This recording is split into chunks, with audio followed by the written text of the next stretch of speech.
Alrighty then. Let's stop this music for now. So, hello everybody. Welcome to Crabby D&D. It's dropped that overlay. Apparently I found some bugs on my stream, including the fact that the slideshow stopped working. I am here with Sudz. Hello. Harlan. Hello. Sam. Hello. Jamie. Hi. And Infernal. Hello. Now, Harlan's currently on his phone, so I apologise if he's too loud or too quiet. I am currently adjusting that at the moment. We've also only got Harlan for a short while. It won't be a problem for long. Yeah. Yeah. We've also only got Harlan for a short while, so we'll take care of that. Announcements as usual. Thank you to Sasha for the art. Thank you to Tabletop Audio for the free audio service you provide. Combat maps are drawn on Dungeon Prayer Studio, and any more detailed maps are made in Incarnate.com. This is done on Tabletop Simulator, and some of the music does come from the Battle of Westnoth game. It is free domain unless they say otherwise, in which case send me a message. I've been using it for a while. So, without further ado, let's get back into the session unless it's any other announcement. I don't have 999 ping. Yay! Does this mean that actually fixed your internet speed as well? I think he did something about the internet speed because I complained, but Okay. yeah. Alright. Cool. Also, fuck BT. Yes. Of course. I don't think they have BT in Macedonia, but well. Alright, so, No, they don't. last session, our party of adventurers. Sovak, Queglod, Sasha, Malcom, Bern, Rook, and now Feng. The party proceeded to travel round Craganville, buying various goods, travelling through the city itself, and eventually finding their way up into the upper city. Through some other adventuring and looking around, they managed to acquire an audience with the Forge Master himself, and also prevented a civilian from dying in a heated moment.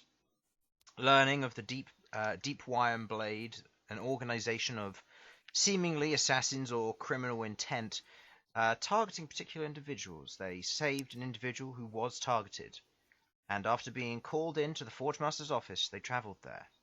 In the centre of this town, Craganville, there's this large iron vein reaching down, and in the centre, hanging from that, and with three large suspended iron bridges, is a office of some kind embedded into the actual iron vein.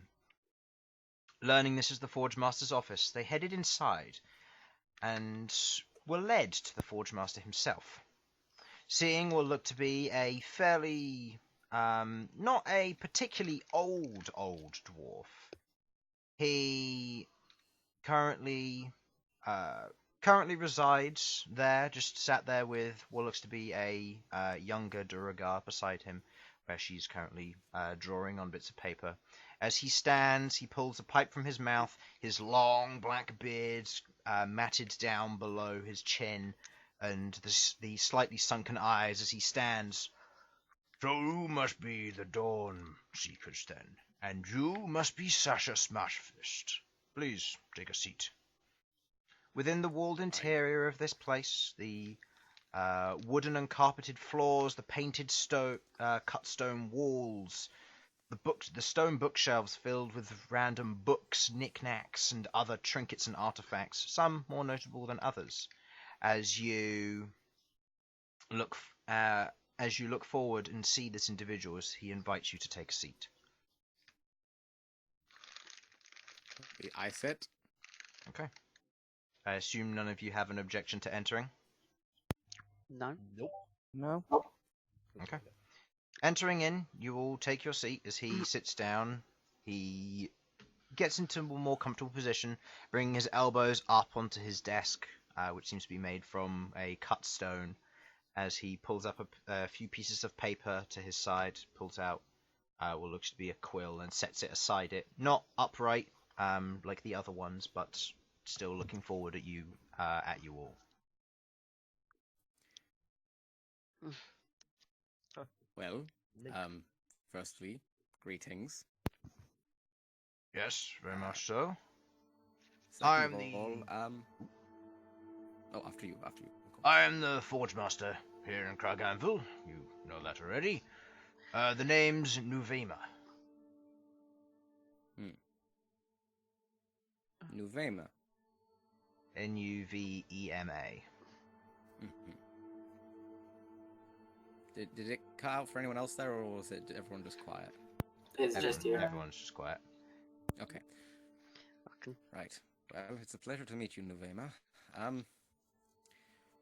I suppose we have quite a few things to discuss. Where would you like to start?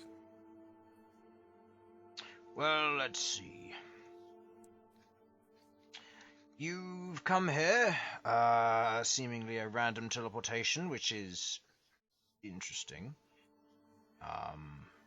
Your party consisted of one other, who, by the looks of it, isn't present with you, so I imagine that individual has gone, where you plan to go yes. in a couple of days. Correct. Fair enough. I am aware of most of you, and I have information on you all. You watch as he just lifts a couple pieces of paper and just places them down. So, you're the ones with the propositions, and the weapons as well. Where would you like to begin? Well, first things first. Chris, what's my bit? Is it just the dragon hammer bit? Dragon Hammer, did you not have your own list? the I list did, that I and was. The list that you were given, Jamie, was... Oh, fuck It was me. Dragon Hammer negotiations, it was why he knew your name, and any other relevant information you wanted to know about Crag Anvil. Something Yeah. about Oh, Nightmaker? No, that was Queglod. And learning about if you could get access to the kilns again. Right. Well, I think we should take this in our individual points, since all of us have slightly differing things that each of us know most about. I personally was wondering whether there's anything I could do to get permission to purchase a dragon hammer. There is, along with other things. Good. That's one of the people down below mentioned it as a possibility if I were to get your permission, and having seen some of that work previously, I am of course intrigued. But this is a minor issue, obviously, in comparison to the items that we have. Second of all, as I'm sure you've been informed, we dealt with a situation earlier on involving an individual who had to be brought back from death very, very swiftly.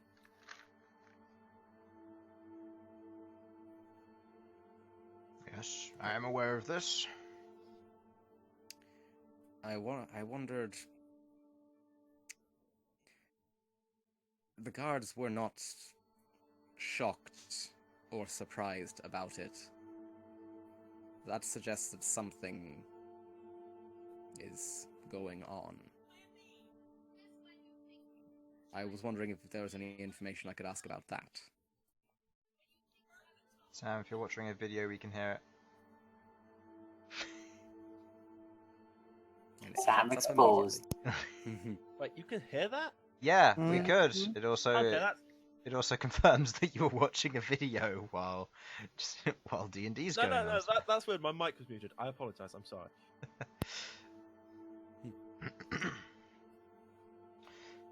Would you like me to run through everything that I know about you all? Go for it. If As long as it takes won't be an long. inconvenience, yes. Right. Sasha Smashfist. Currently wanted by the leaders of Crag Anvil and the King. Not necessarily a good or a bad wanted, just wanted information on her Okay, whereabouts. I do know what that's about. All of my family are dead. They just want me to show up and be like, "Hi, I'm alive. Last of the Smashfists." Blah blah blah blah blah. Well, whatever the case is, they're paying for information on you, which you being here is good, because that means that I get paid for it. Feng Excellent. Twen, I'm glad. don't think that I've missed you. You see Feng is currently very much slinking behind Rook as he says this. Just freezes. Don't think I don't remember you, Feng. You came here before. Queglod. You are notable for being what looks to be a priestess of the Raven Queen. Your kind isn't necessarily welcome here, but all the same, we don't have any quarrels with you. Malcom Baronlaw, welcome. But at the same time, we couldn't care less who you are. In this city, it's our rules. We don't care if you're a noble or if you could bring high hell down on us. This is our town, and you follow our rules here. However, that being said, you are the current wielder of Lighthouse, and I remember such weapons being forged. So, Wait, how old is he? who knows? Not out loud, but that's just like how long ago was that? Seeing as the Dawn Marshals came into fruition about 250 years ago, it's within Dwarven lifespan, but he doesn't He look... looks pretty young. He looks pretty young. Well, he doesn't look old, is what I should really say. You look fan. I'm just gonna mutter on my breath. Looks fantastic for his age. And Rook, as well. Very little information on you in general, but the weapon does intrigue me. You haven't given your full name, which means you might have something to hide, but I'll let you elaborate on that if you wish. Now, on other terms, you said you would be leaving in a couple of days. Now, the individuals, the arbiters, who will be arriving from Relic to meet with you, Sasha, are going to be arriving in 5 days. If you're leaving anywhen before then, that causes problems for me. On the other hand, if we can arrange something that you'll be back within maybe 7 to 10 days, then of course I can work on that and make sure that... How long does it take to Keep sure what you travel want. by foot to Relic or to Crag Anvil from Adamantia? To Crag Anvil from Adamantia, by foot, it takes you 12 days. It's a 7-day journey from Adamantia to the Enchanted Glade. It's a 1 to 2 day journey through the Enchanted Glade due to its properties, and then it's a 3-day journey underground. If just remind me, could we get from this place to Kraganville? From where to Crag Anvil? No, unfortunately not. Okay. The area where you would, it passes right in between the two of them, and it doesn't connect to either of them. Okay. But it still would be faster going from Adamantia to just walk like this. That puts a little bit of a that pin in my would- plans. That would be... Walking along the mountainside, yes, that would probably take you about, I'd say from there, 5 days, then the 2-day journey, 1.5 day into Crag Anvil, so about 7 days. So that certainly is possible. Now, something to note: you came in by a teleportation circle, but you don't have access to it. So Yeah, I know. Right. So if you could return within 5 to 10 days, that would certainly work on my behalf. I turn to my party. Is that doable? Can anyone think of a way to do that? Because it's quite a little way from Adamantia. Why do we need to go to Adamantia? Because of the Dawn Festival, which You know what?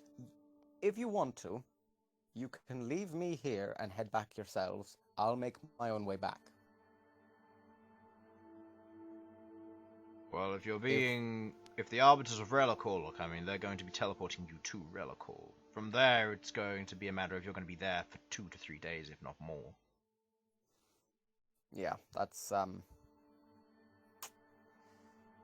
mean, right. Okay, how would we get back? How would I get back here in 7 days? The only feasible way to get back here Mhm. is by using the teleportation circle here, but you don't have access to it. Right. Does Relical have a teleportation circle, or do they not allow it as well? They have a teleportation. They don't have a teleportation circle. Sorry.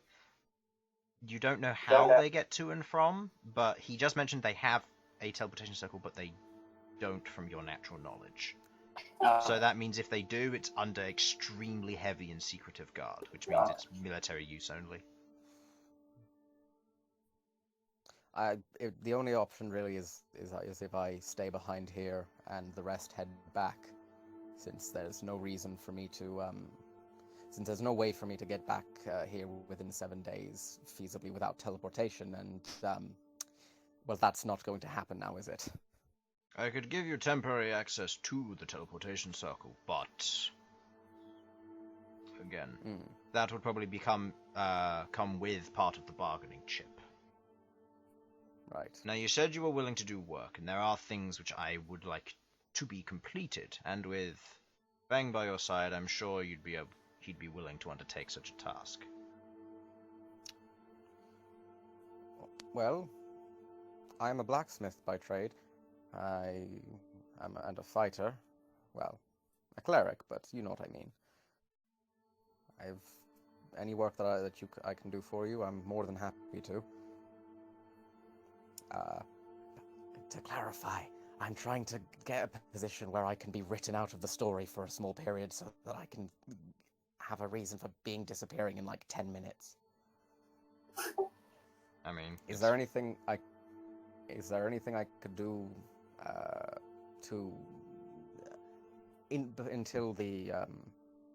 until the arbiters arrive before?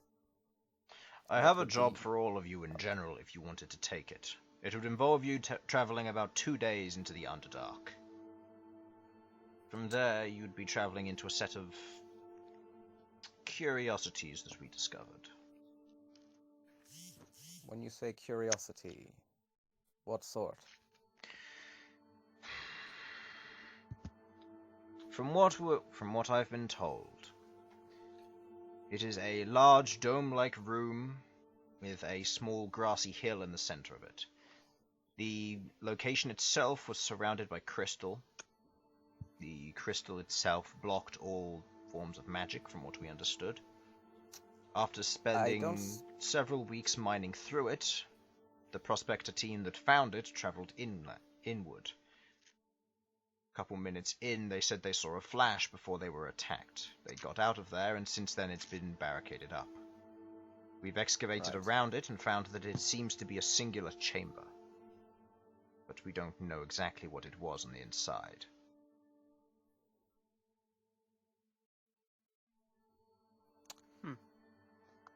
Everyone good to take it? I'm good. I'm fine with going. Sure, why not? Yeah. Right. We'll take a look. We'll take a look at it. It would be helpful if I had, say, a hammer to help me. The dragon hammers are closely guarded and kept secret. That's not something I'm going to give up without a task completed. Fair enough. Thought it was worth a try. Speaking of which, before we can agree to this, and even the attempt at either wanting a dragon hammer, there is one thing that I need you to confirm for me. Upon acquisition of a dragon hammer, will you or will you not sell or attempt to replicate anything involving a dragon hammer? I will not attempt to sell or replicate any portion of the dragon hammer that is not already known to me through other means, such as basic blacksmithing knowledge. And I say that only to ensure that my livelihood isn't infringed upon. Such as, making a hammer. Yeah. Okay. Are you speaking the truth? Yes, I'm speaking the truth. I have no intention of trying to replicate it. I just want a cool hammer. Okay. Okay. He takes note of this. However, if simply by having it, I had any thoughts about improvements, could I send those to you? as a crafter of weapons myself. That wouldn't go to me. That would go to the craftsman himself. Well then, to the craftsman. Yes. But otherwise, you're welcome to do that. Wonderful. Now, with the agreement of this work, whatever it is, after I've examined your weapons, we'll get down to closer business of it. However, the general agreement would be that you take care of this task and whatever it is. Any things found in there are property of the Dark Tongues, and we will give anything back that we see fit. The location itself is simply under investigation, and upon completion, you will receive the permits and the rights to buy a dragon hammer and the ammunition a draconic weapon and the ammunition supplied by it. You are allowed to buy one, no more. One no more. Got You it. will be given temporary access to the teleportation circle for 2 weeks. If you wish for a more permanent access to the teleportation circle, then I will require you to do a higher paying job than just this. Right. God. I agree, certainly. If you're wanting access to the kilns, which is where you'll need to go to get access to the person who will craft the ammunition for you, and the place where you'll be able to buy it, we can give you access to that as well upon the completion of the contract, but only for the same time that you'll be able to access the teleportation circle. And I'd assume for permanent access, another high-paying piece of work would have to be completed. Exactly. Or if Right. you wish to pay forward to get access to this, that will require military payment grade based on whatever the king and the council dictate. Right. Starting prices usually start around 15,000. Fucking hell. Got it. Right. Is everyone all right with attempting to complete this bit of work? Yeah. Right. Yes, I'm good. Turn I am curious to see what this is inside. You said that you mined this crystal. Do you have any samples of it We that I do. could perhaps study? We do, and I'll have them brought to you in a moment, but if you have any further issues or wish to speak, then you're welcome to. Bring them up here. I cede the floor to my fellows, and and I've got to head off now. Assume that what I'm doing in the session is looking over samples and things until someone specifically needs me to do something. Okay. Okay. Good luck, guys. See ya. I will see you soon. See you later on. Alright. Anything else? Right. Jesus. Oh, To the that weapons, then. shall we? Yes. Okay. Do you want to go first, Malcolm? Why is he inspecting our weapons? Because that was the whole reason we're here, technically. Yeah. Tech. So, yes. Yeah, I can start. Just while I write down some notes. That's fine. Lighthouse. So you hand over Lighthouse, you said? Yeah. Okay. He will start by casting Identify, getting the same thing that you always do. It's called Lighthouse, the effects that it currently does, and so on. He looks at it, nods a couple of times before he kind of picks it up, turns it in his hand, and pulls out what looks to be a magnifying glass. As he holds it there, he holds it over the top. You watch as he weaves a few more arcane enchantments, and they proceed to light up on the surface of the glass. As he does so, Attempt to check what he's doing. Or he cast it. yes, make me an Arcana check.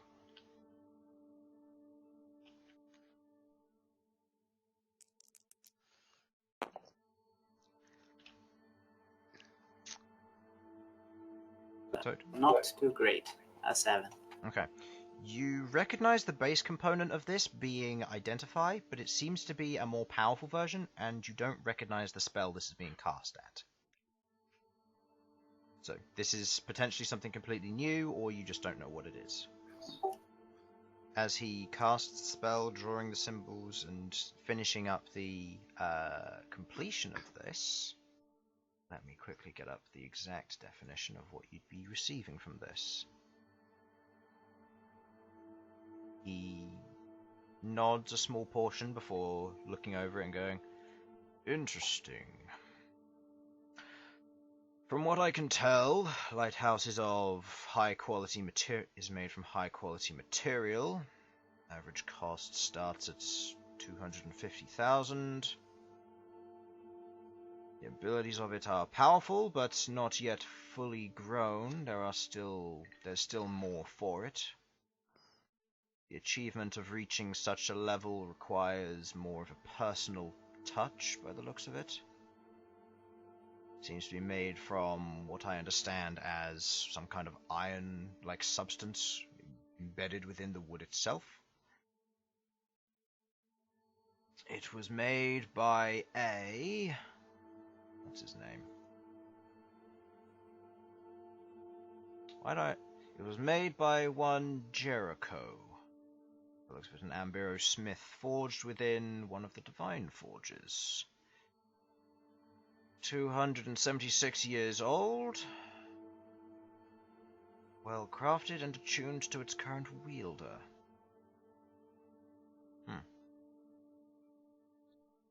Good weapon all round. He passes it back. Next one. Bam. Right. I will hand him my axe. Say, don't touch, please. I've read the notes. Right, thank you. You watch as he completely ignores the casting of Identify and is going to attempt to cast his other one.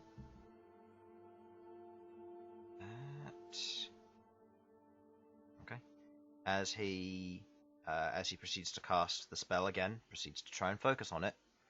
It seems like it doesn't want to play. Yeah, it has a habit of doing that. It might take longer to learn the information of this one, but I'll try again. He's going to attempt it again. Okay.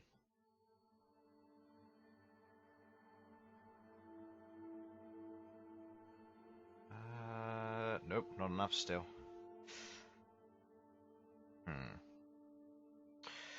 Whatever this is, it is of a higher quality than I can naturally understand from whatever this weapon is. Craftsmanship of it is good, it's unique, it looks old, but I can't learn anything special about it.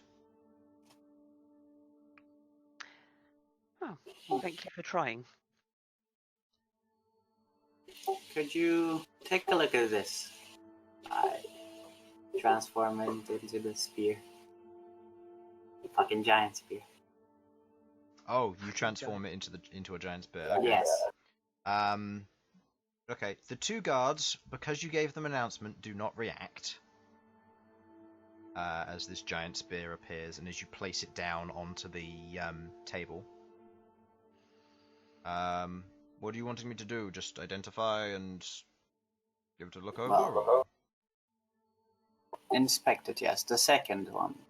Not sure what it does, but it seems to give you a more detailed explanation. Understood. He takes out the magnifying glass. What are you hoping to get from this? I mean, what does the second thing do? It allows him to find out the average cost of it, rarity, its abilities, if it has any hidden potential or secrets, what it's made from, who made it, how old it is, and potentially other details depending on the weapon. Yeah, Scrub could have rolled that, higher. I guess. I said the scrub could have rolled higher for me. He only needs to roll for particular rarities. So Can you learn like everything you mentioned, or just one thing? he can learn everything, yeah. Yeah. Okay, so you're just trying to learn all of Yeah. this then? Yes. Okay. I have no clue anything about it other than where I got it. And this is just the big spear. Yes.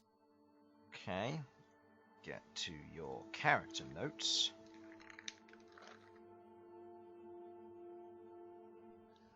Let's see, where are you? There you are. Excuse me. Alright, so.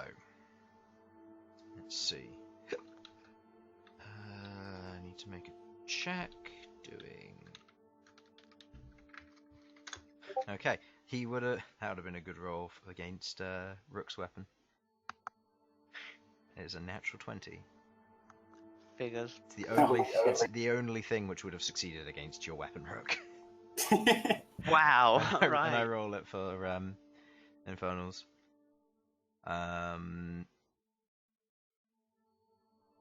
So he takes up the weapon. What's the weapon called? Spear of the Phoenix. Right.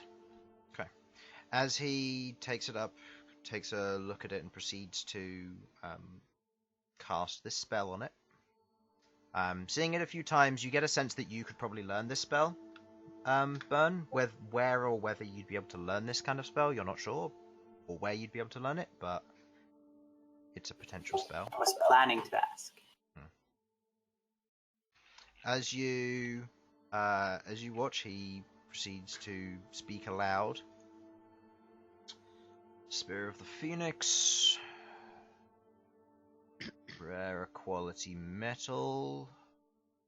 Standing at an average cost of around about... I'd gather 4,000 gold. The abilities of it allows it to slay undead with ease. Doesn't seem to have anything special that it keeps hidden. It is made from what looks to be blast steel.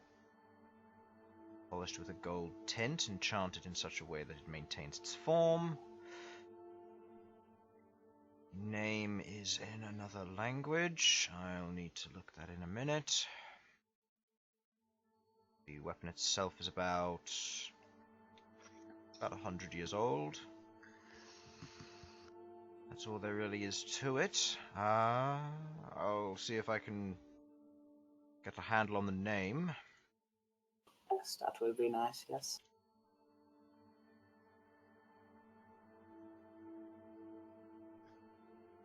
Right, by the looks of it, he casts Comprehend Languages, proceeds to copy out whatever this may be. Made... that'll be why I don't understand what it is. It was made by Senge Bloodbriar. It's an elf. Elf.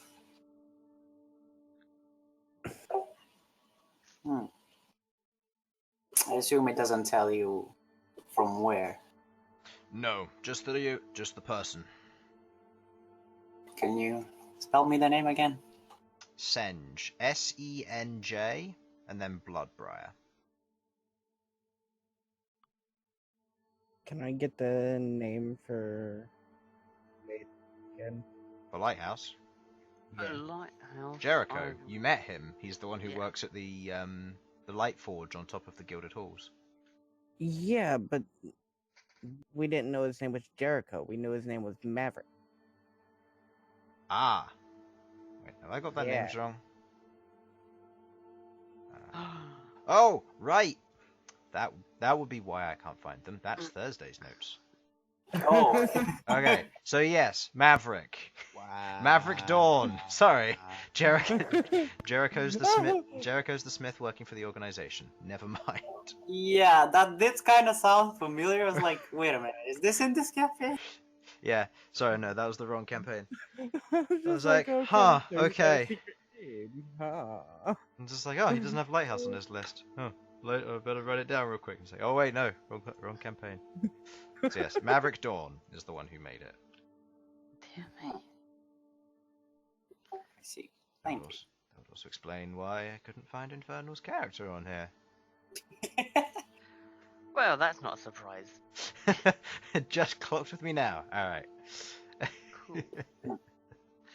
This spell you were using, is it possible to learn it?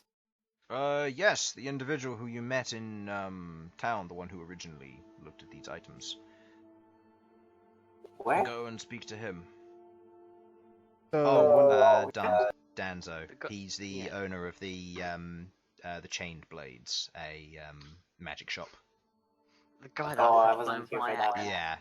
Yeah. He's a magic shop owner in the Purse Cutters, also known as the Traders Emporium. I see. He works in there.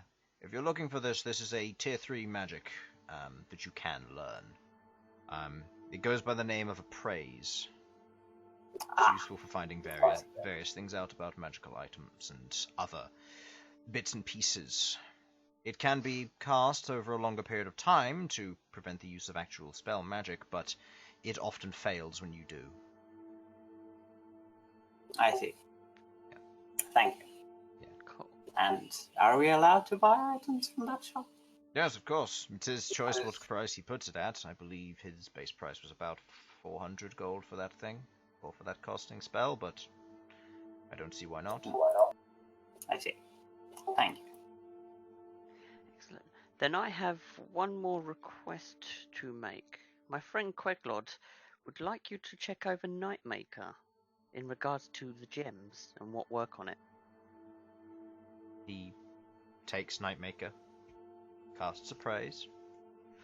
Right. Nightmaker itself, well made, also made by a Maverick Dawn, by the looks of this, whoever this individual is. Thing is, it seems to be a divine vessel. It is, again, of high quality. You're carrying a lot of those with you. I want to be careful with that. It has hidden potential. Its potential is stored, from what I can understand, within a gem, as you've just mentioned. The gem itself is missing. Can't seem to pinpoint where it would be located. Nightmaker itself is interesting. The main vessel for this, the claws, the handle, the rest of the main mount for all of this is about 264 years old. The gemstone itself, however, was originally crafted about 700 years ago. So the gem itself is older than the actual mantle and frame that it was put on, meaning that this was preemptively made. Which is interesting. Right. In terms of the gem, it looks like it requires a very particular cut, and by the looks of it, it's too complex for any gemsmith or keysmith to even work with. The only place I can think of is I'd recommend that you head to the Shadakai city. It's in the mountains. How the hell do you spell that? Shadakai is S-H-A-D... Yep. Shadakai. Yeah. S-H-A-D-A-R apostrophe K-A-I? Yes. I. I'm reminding myself off the top of my head. Okay, so go to Shadakai. You'll find it through the Shadowed Ravine. It's a location east of here. If you want to get to it, you're going to need to head to the surface. It's not going to be easy to reach either. That place is well protected, and the creatures that reside around it are very dangerous. Okay. And don't think flying will work either. Cloud giants watch over those valleys and mountains. And unless you're willing to bargain with them, they will crush you. Perfect. Right. Yes. Creatures, no flying cloud giants. Right, so Shadakai. Queglod nods. She knows this place exists. Okay. I mean, it's marked on the map, because Yeah, she knows it fair dues. exists. Black Hold. Cool. Yeah, she just didn't know how to get there. You'll need to head from Drakenforge, head to the surface, and then make a 7 to 10 day travel through the various mountains and ravines to get Wait, there. this was the Shadowkai? Yes. Shadowkai. I thought it was the Mordant. No. No, Black Hold is Shadowkai. It's Raven Queen specific. Where were the Mordant and the library? The Mordant Library. That's Thursday. Wait, really? Wow, you are I both think on so. a roll today. Hold on. I don't remember it being in Thursday. Which Mordant Library? I thought there was a Mordant library underground where we could possibly learn about the relics you said. Oh, right. Was it Queglod who mentioned this, or was Yes. it? Okay, that's underneath Blackhold. Oh, okay. Yeah, I just didn't know if you knew that the Mordant were there as well. No, I remember that being mentioned. That's why I was like, Okay. I thought they were there. Yeah, because the Mordant I've only had come up in Thursday so far, which is why I got slightly confused. Okay. Right. Excellent. Right. Interesting. So now that's finished. I've got one last question to ask. God, fucking hell, why did I do that? I just wrote notes down saying Reagan Rustbeard. Talk about. One of the guards previously had mentioned something about Reagan Rustbeard. Oh, we did. No, you mentioned it. We did. Oh. Yeah. Yes, you mentioned in your note that you knew him, which is good. He is an old friend of mine. What state is he in? I don't know that one. Who does? I mean, everybody else should. He's. Except for Sovak. Nah. He's not doing well. Yeah. Well, that is not good. I heard about the Work. attack and feared the worst. He's not the strongest individual. We're still trying to figure out what exactly is affecting him. Hopefully, to be able to fix him, get him back on his feet. Well, if you are successful, I will be grateful, but maybe it'll take time. I do have a couple more things I would like you to look at, if that's okay. Go for it. The more interesting things you bring to me and the more information, the more it weighs heavily in my favor. I take out one of the vials of black ink. Okay. He looks at it. He's going to proceed to cast Identify, learning that it seems to be just some form of substrate between biological matter and necrotic magic. He is going to cast, again, he's going to ritual cast this time, cast Appraise.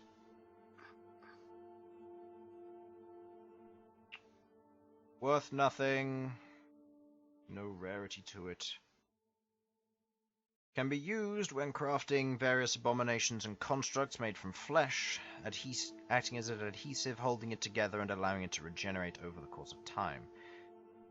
Very acidic, can be used to absorb other biological matter, repairing itself and improving its current structure and vitality. Hidden potential and secrets contained within are revolving around the creation and construction of divine magic. Seems to be made from various flesh, ritual, necrotic magics. This one particularly seems to be Morbin in nature. Doesn't say who made it. Seems to be little more than a couple seconds old. Couple seconds. Well, yes. Seems The to regenerate vial. on itself. What about the vial? It's the only thing that we know of that can hold such a thing. Anything else, and it just evaporates. The vial itself seems to be stable. The vial isn't anything special. Then, The liquid just seems to be stable. I think that's what the main deal with this is. If you said you acquired more of this another time and it just evaporated, that's probably due to something to do with its chemical stability. Something I'm not proficient in, but I'm sure there are chemists down below who will be able to assist you in this matter. I'll probably ask for samples and pay, but that's the best offer I can give. okay.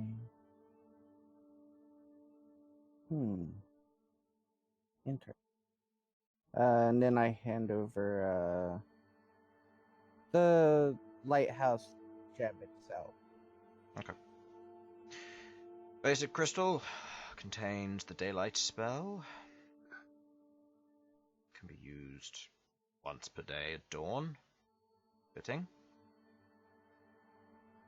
That's about it. Gives it Okay. back. Just wanted to make sure it came with Lighthouse.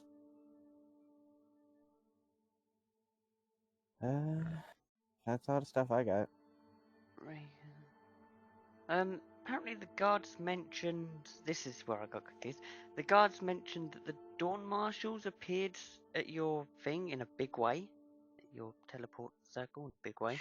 From what I know of this, I obviously wasn't prepared for this report, but for what I know, the Dawn Marshals, which I'm going to currently assume that seeing as you know about Reagan, that you've participated in the fight in Adamanthia, and the fact that you wield 2 of the previous Dawn Marshal weapons, that you are at least imitating them. They appeared in Oregon about 240-ish years ago. When they did so, they challenged the royal.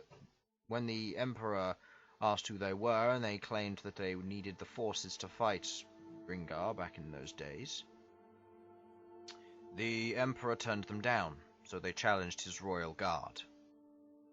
If there's anything you know, that his royal guard are not pushovers. Any highly qualified individual to rule over a city is typically very powerful. They take it to a whole new level. There's a reason the Emperor has never been successfully assassinated, and it's because he's got 5 of them around him at all times. The Dawn Marshals made an impression. They curb-stomped them. They were no match. For such powerful individuals to suddenly appear before the Emperor made the situation much more dire for him. However, they declared their allegiance and declared that they needed forces to fight against this malicious force. And so, that's how they made themselves known.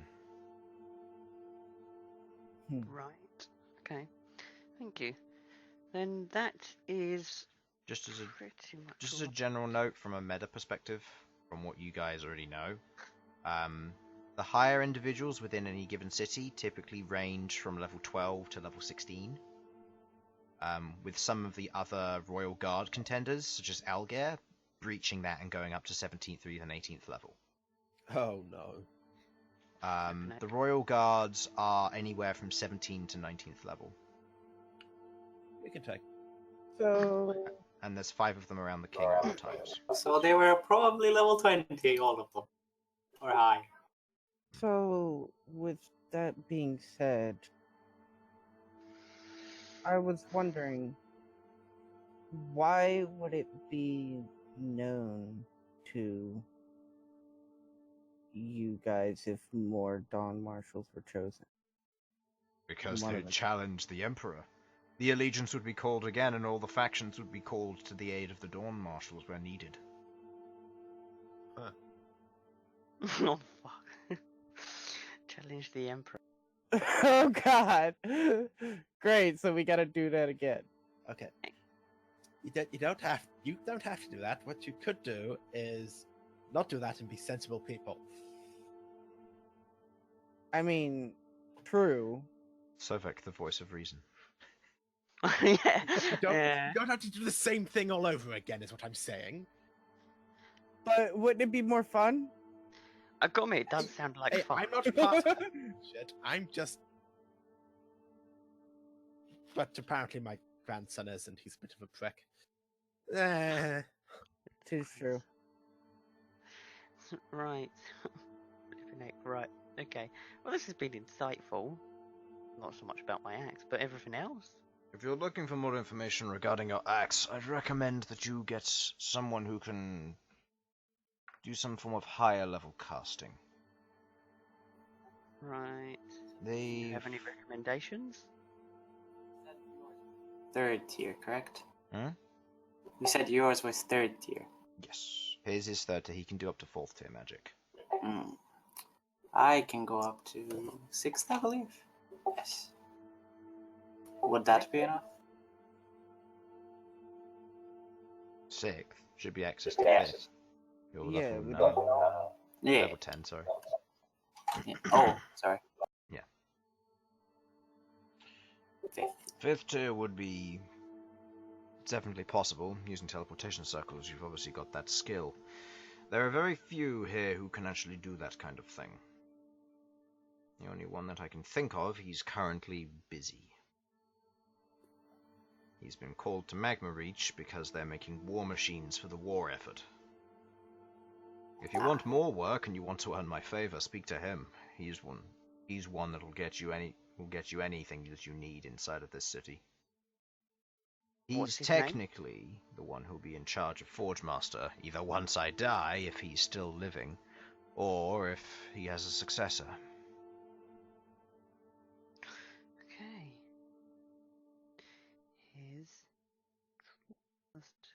What name does he go by? Durian Ashkeeper. Oh, flipping it. How the hell do I spell that? D-U-I-O-N? A-S-H-K-E-E-P-E-R. Perfect.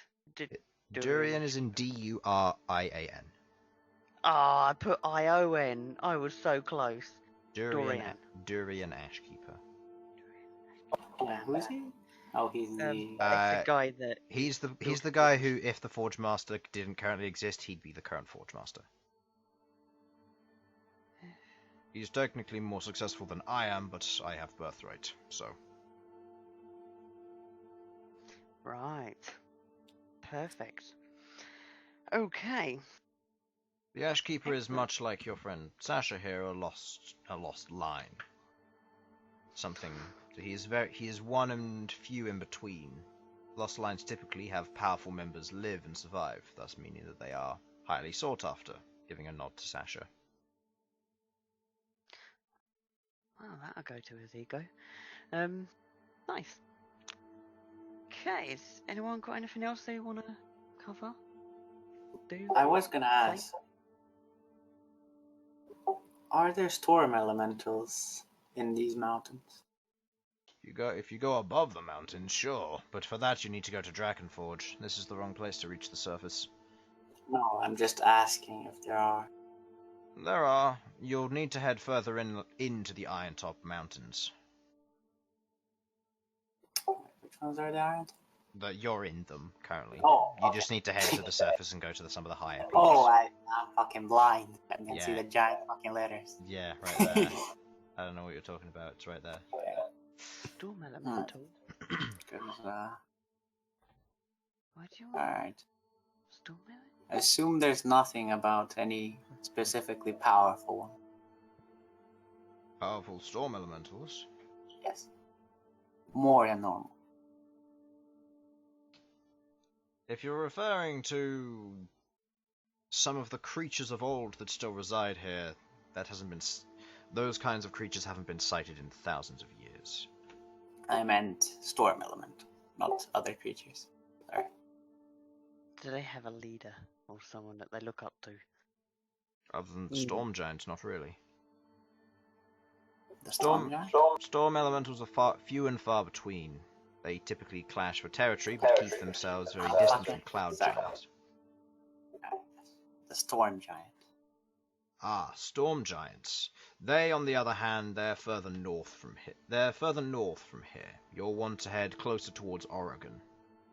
Maybe more northeast along the underground trade routes. From there, once you reach Oregon, you can climb the mountains. But the storm giants typically protect the western front of Oregon from any intruders, and at the cost, the mountains are kept sacred for them. I would not recommend getting too close. On the other hand, if you're looking for storm giants out in the ocean, that is a different matter. You'll want to head to the I meant... the archipelago for that. I see. Is there any, one that is in charge, or... Of storm very elementals? powerful? Yes, a storm giant. That is very Storm powerful. giant. There are some. There is the notable king of the storm giants. I don't know his name, but he exists in the same storm fortress that is just west of Oregon. The only other one that I know of is known as the Coral Keeper. He lives within the archipelago. He particularly resides under the water. I see. But his castle remains within the archipelago. That is helpful. Thank you. Coral. Fuck me. What do you think of the war going on? It's a waste of time. Granted that what has happened here and happened in Adamanthia is not without retaliation, and the Alliance is causing issue, but from what I understand, it's not going to be something we can easily fight. Going over that distance of water is going to be tiresome for the men, and any of the warriors that may be with them. Our war machines are going to be getting there far too late for this war effort, unless they wish to take it on to a long game. And if they do, then they've gone about it all wrong, with the Armada heading over so early and coming back in ruins.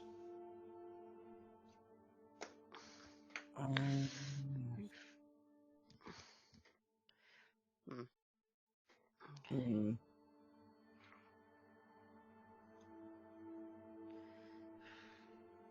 So you think that?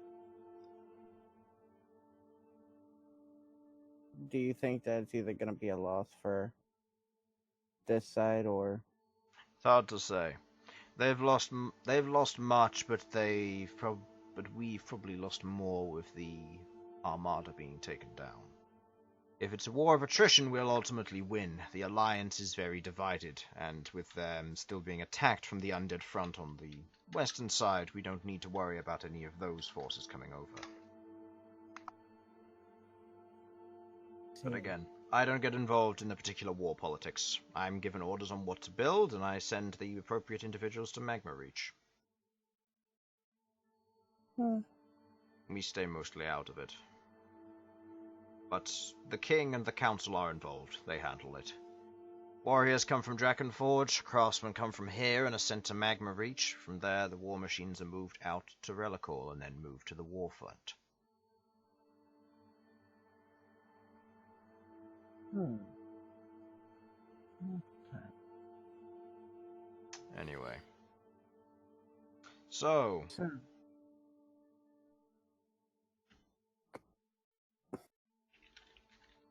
anything else that you wanted to discuss?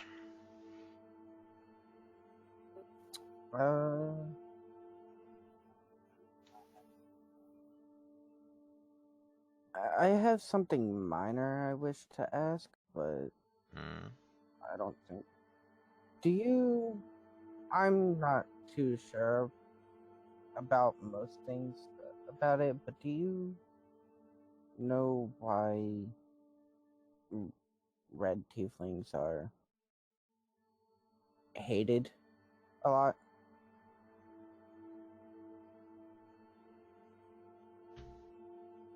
Or tieflings in general? Typically, from tieflings in general, it's more the infernal bloodline that's led behind it.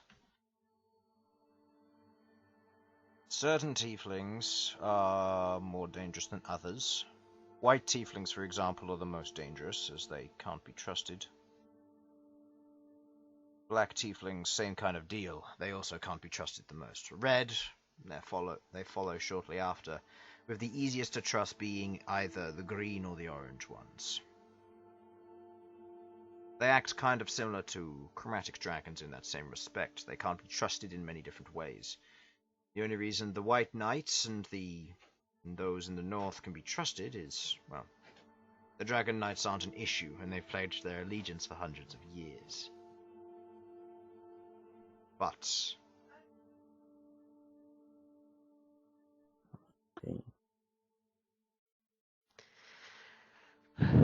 it's just a matter of people don't trust tieflings. They've often been known to lead demonic coups against general cities, killing off populace and being generally untrustworthy. Now, everybody's treated the same and everybody's untrustworthy to us, so if anything, you're treated like an equal here.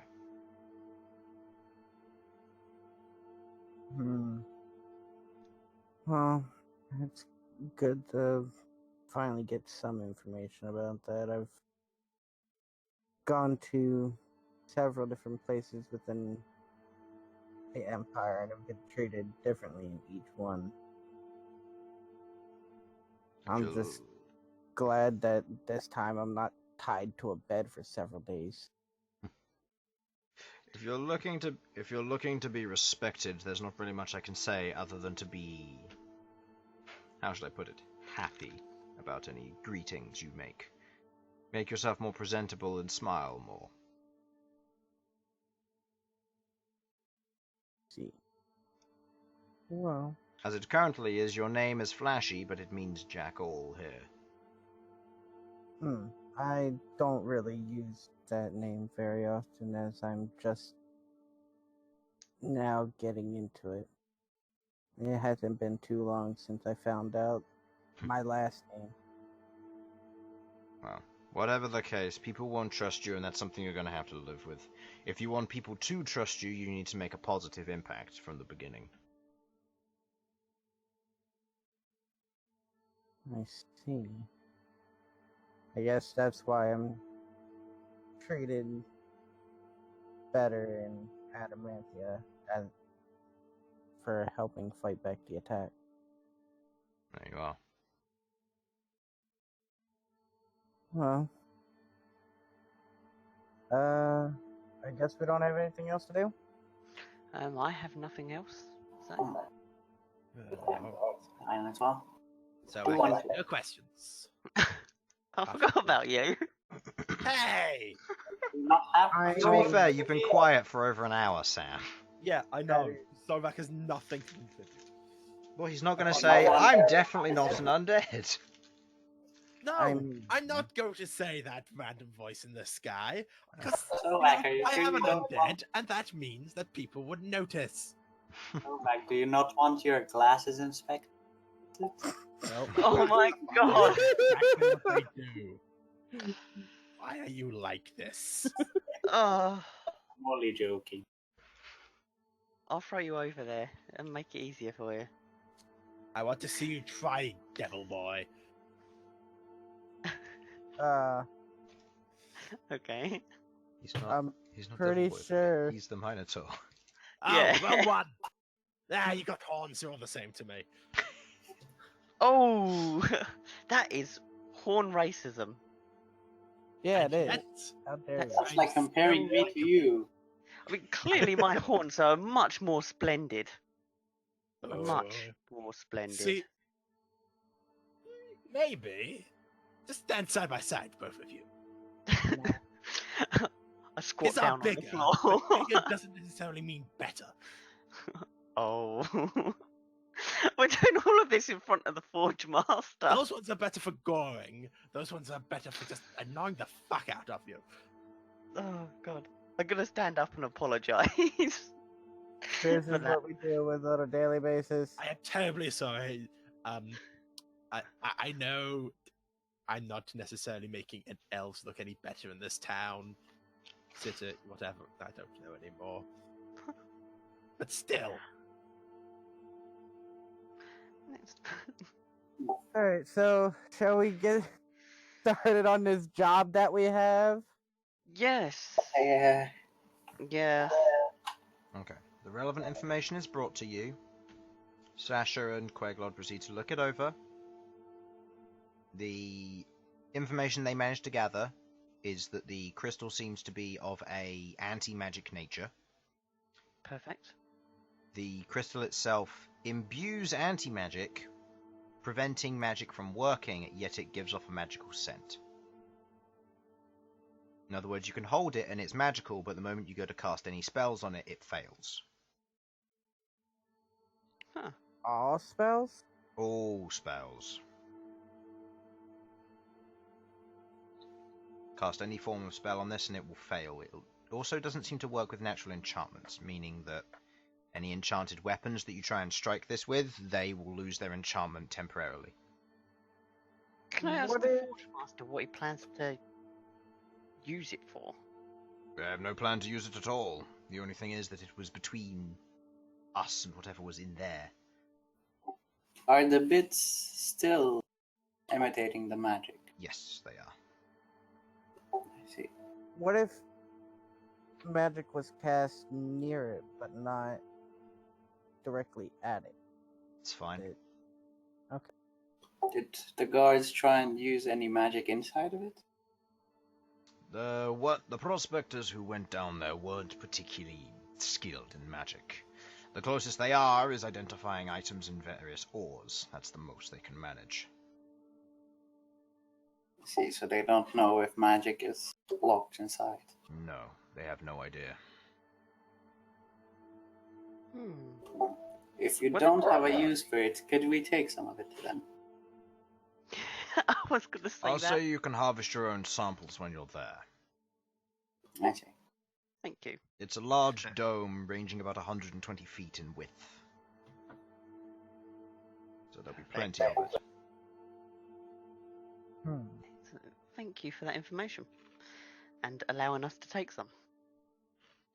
I assume they didn't get to see anything on the inside.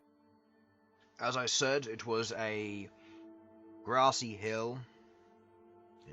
In the place itself, there were a series of stone pillars, thin stone pillars from what they said, more like stalks or reeds. It rose up beyond where they could see, and a few moments while they were in there, there was a flash of light from above. As they went to look up to investigate, something fell down and attacked them. They said it looked almost like a humanoid knight of some kind.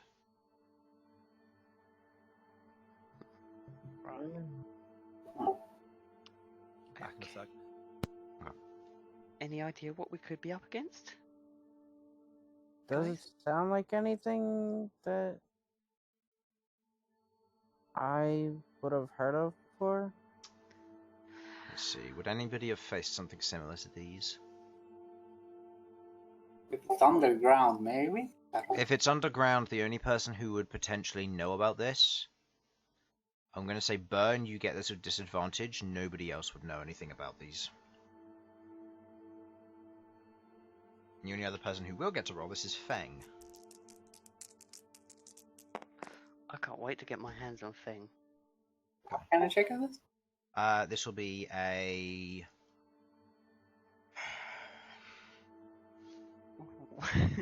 a history or an arcana or religion check.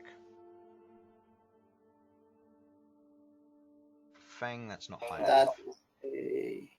okay, that changes things.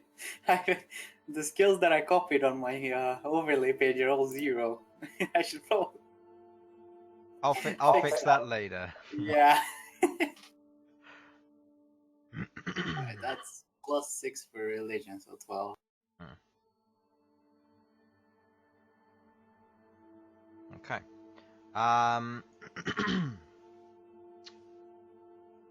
You haven't heard of anything like that. A flash of light, a knightly figure dropping down. The most you can potentially think of might be some form of illusion, but if it actually attacked them and did damage, then you have no idea. Feng doesn't seem to know either. Interesting. Okay. Would be interesting to find out what it is. Right. I think what we should do is probably get some rest before we... Yeah. Yes, I do agree with I that. agree. Sasha nods and agrees. I do want to speak to the person to see if I could have him help me learn this spell. Cool. So going back to Danzo then. Yeah. Sasha does not have Legend Lore prepared for today. I will double check and make sure she has her maximum spells prepared. If not, then I will prepare that one for you guys. Why does she need legend lore? I was going to For- ask her to do the axe and Ah. Sudz wants the lighthouse. Or Yeah. Malcom wants the lighthouse. 5, 6, 7, 8, 8, 9, 10, 11, 12, 13, 14, 15. How many is she supposed to know? Cleric what's level her- plus... It's what's cleric her level wisdom plus modifier? wisdom mod. She has one too many prepared. Oh no. Although, that doesn't surprise me, seeing as she basically has the entire spell list copied into her character sheet. So... Like, I'm not kidding. Sounds about right. She's used up. Oh, how many are there? 1, 2, 3, 4, 5, 6, 7, 8, 9, 10, 11, 12, 13, 14, 15. There are 17 spell boxes taken up in the 3rd level category. What?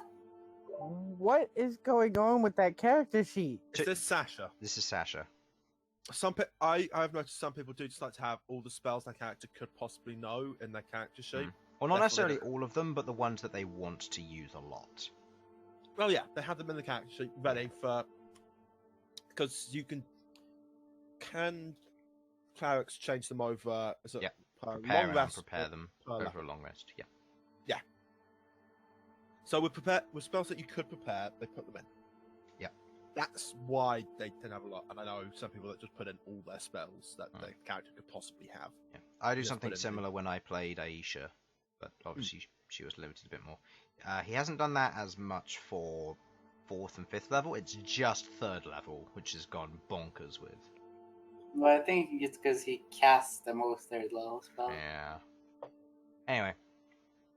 So, he currently doesn't have Legend Lore prepared, so he's going to have to do that tomorrow. Right, cool.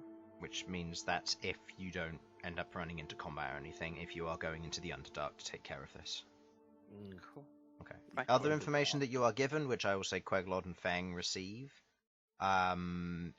you are given the information on how to get there. Basically, you just follow the green lights down, and then you swap over to the blue ones once you've gone in about a day and a half's travel. Right. Green to the blue. Okay, right, okay. So, what is your next course of action? Well, I'm good I'd like to visit Danzo. I No. would like to go and back to the tavern and rest. Same. Okay. Well, you're I'll do the same after. Yeah. So, you're all proceeding to rest while you head to go to Danzo. Yes. Sasha's proceeded to be given her 300 GP diamond back.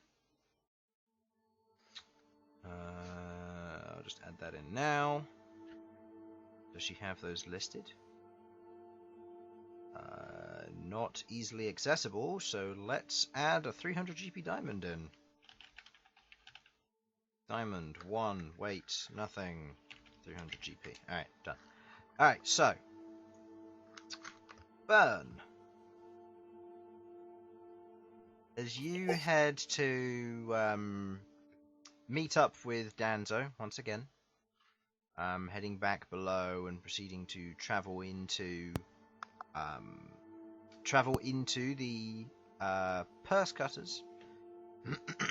Heading into the large, pale white, pearlescent building there, you can hear the sounds of individuals going about their life. Several dwarves moving around. However, it is quietening down at this current time. It's nowhere near as busy. As you head in, you look across to where the bladed chains are, across the other side of the Emporium, and you begin making your way across. Is anybody else going with, or just a Bern here? I'm not. If anybody wants to join me. Yeah, I'll come with you, keep you company. Alright. That's the sound of Sam trying to reconnect his mic. Very furiously. Does Sovak want to go with? Type yes if yes.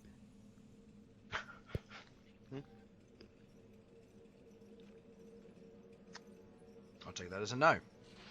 What? So, as you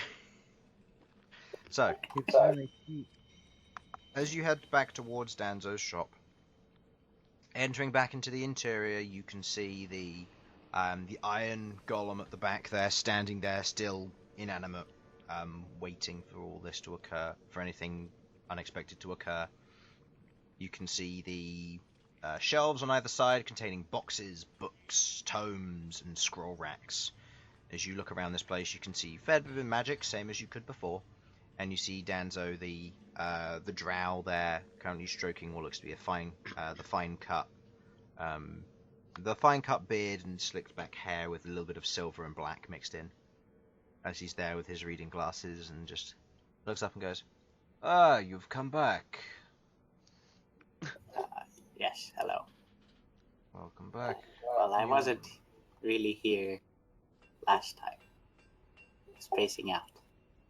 Right.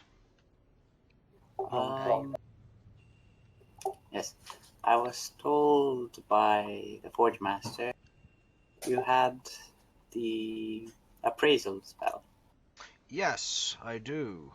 That kind of thing, if you've got the Forge Master's permission, then I can sell that to you.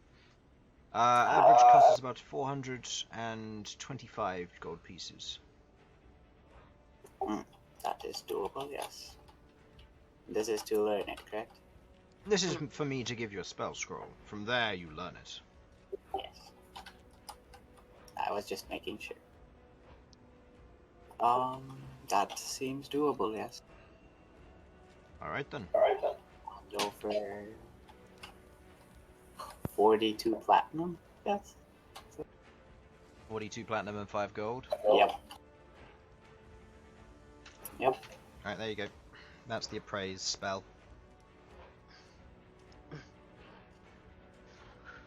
Alright, thank you very much. What else do you have here? If you're looking for components, we sell all manner of that. Anything in particular you want, capes, weapons, foci, we do all those things. If you have just acquired appraisal, it does require a component which it will consume. That would be powdered glass. I have about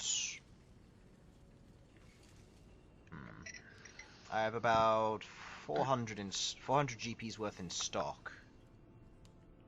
Depends on how much you'd want. I'll take 100 GP. Okay. You buy 100 GPs worth of powdered glass. And that's not just sand. Sand is different to powdered glass. Yes. Of course. Is it though? It is, because when you break down glass, it's a much finer powder. It's more like icing. Icing? I wouldn't lick it though. I think it'd be perfect for licking. Yes, it will make a great lollipop. But Sovak, you have no tongue with which to lick. I just grind it into my teeth. Oh no! Have that image in your head. Oh, that's rough. I've got a piece just trying to kill me. Man. Oh. So, Instant karma there. anything else you're looking for? Any items you have? I have plenty of items. What are you looking for? A will to live. You're not there, Sovak. And to acquire one of those, you're going to need to spend a lot more gold than just 400 GP. I need a will to live for a certain elf. Seems ironic, doesn't it? Those are acquired from a cleric, not a wizard. Wait, so sorry, I'm not there. I should stop talking. I apologize. I mean, you were there previously and you weren't talking, so by all means, go on. My God. Wait, what?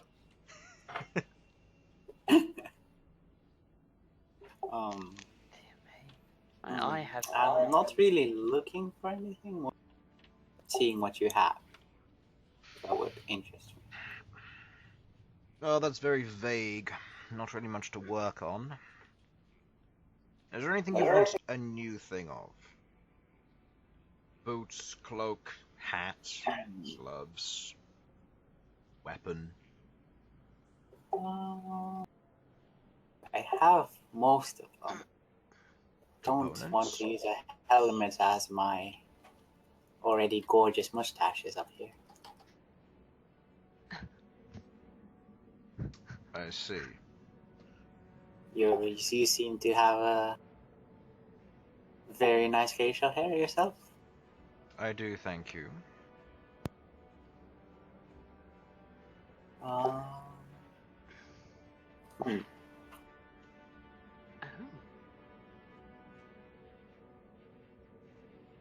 Anything you wish to Actually- attempt to get? Anything that would go in the belt slot? I was gonna say same. There are some things, yes. You aren't a martial individual, so there are certain things which wouldn't work. Well, some martial things do work. As I snap my fingers and the spear appears. I see. Well, if you're looking for belts, let's see. There's one that'll help you get on better with the dwarves around here. It's known as a belt of dwarven kind. That kind of thing is typically not that well bought here, but it is very useful for travellers. I really wish I could fucking use it. Why? Because it's an attunement item. Well, no, because it's just gonna let me learn dwarfish, which I can already do. That's also true. You have advantage on saving throws against poison. Very useful. That's it. Other than that, there is one, but it might be out of your price range. Oh? It's a belt of fire giant strength. Oh, What? you have one. Yes, although that does go for a rather high price. How much is it? About now. Let's see. It's currently going for 32,000. Fuck. Ah, It is, however, an attunement item which will set your strength to 25. yeah. I want one, but oh, how cool would it be? My strength increased even more. Yeah, that would increase your modifier by 3 as it currently is. Wait, he doesn't have 20? He has 19. He's one off. Ah, Yeah, he focused on defense through yeah. Heavy Armor Master and Great Weapon Master to do more. Fucking, he was doing that much damage without even having +1. Without having that additional +1. It's madness, isn't it? In terms of other things that we do have, we have a... It's one that's more well made between our kin, gesturing to himself. It is a belt of elvish steps. It will allow you to move more stealthily. Hmm. How much is Hey, that? Rook, would you like one of those? Yeah. At its current price, it is about 600 gold. It'll help you remain stealthy, but at the same time, it'll also allow you to find it easier to hide in more natural environments. While you are attuned to the belt of elven steps, you have advantage on dexterity stealth checks, and you may camouflage yourself with the native environment, provided it is natural and not an illusion. You have attunement slots? No. All No. belts are attunement, by the way. Yeah, I assumed as much. Yeah. What are you using them for again? On my what, where? Your attunement slots. Ring of protection, periactive, wound closure, and cloak of protection. I forgot about the period. Yeah. What about boots and gauntlets? What have you got in regards to them that aren't attunements?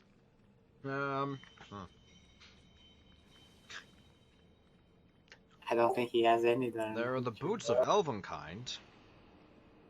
Okay. They aren't one which requires a lot of attention. They will help you move along surfaces without making any noise. It helps you with keeping quiet and more stealthy, but that's all it does. Okay. How much are they? Those go for 700 gold. Okay. Right. Because they are a Um, non-attunement item.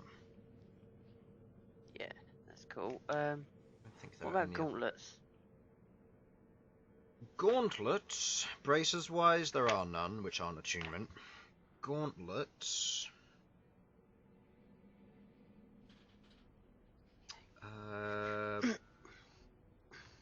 base gauntlets, there aren't any either. Gloves, on the other hand...